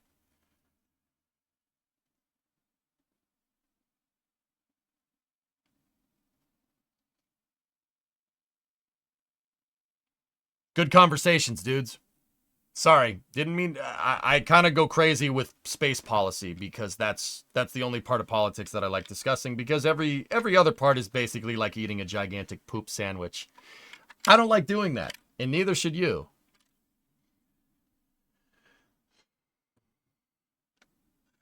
Go eat and make dinner for Primo. I'm working on it. Anyway, this concludes our broadcast day here.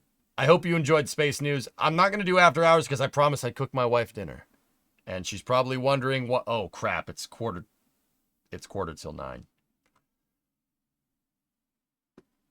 Oh, boy. Guys, we can talk more about this tomorrow. I might be in a little bit of trouble. Might be in a little bit of trouble.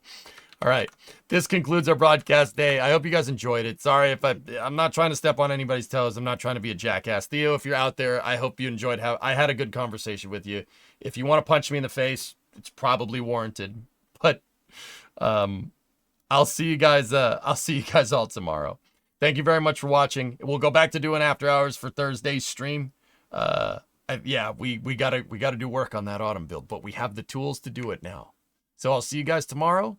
We'll do satisfactory space news and then more satisfactory. So this concludes our broadcast day. Thank you very much for watching. I do appreciate it. Over on the YouTube side, thank you very much. And I will see you guys all tomorrow. Thank you very much for watching. Roll the outro.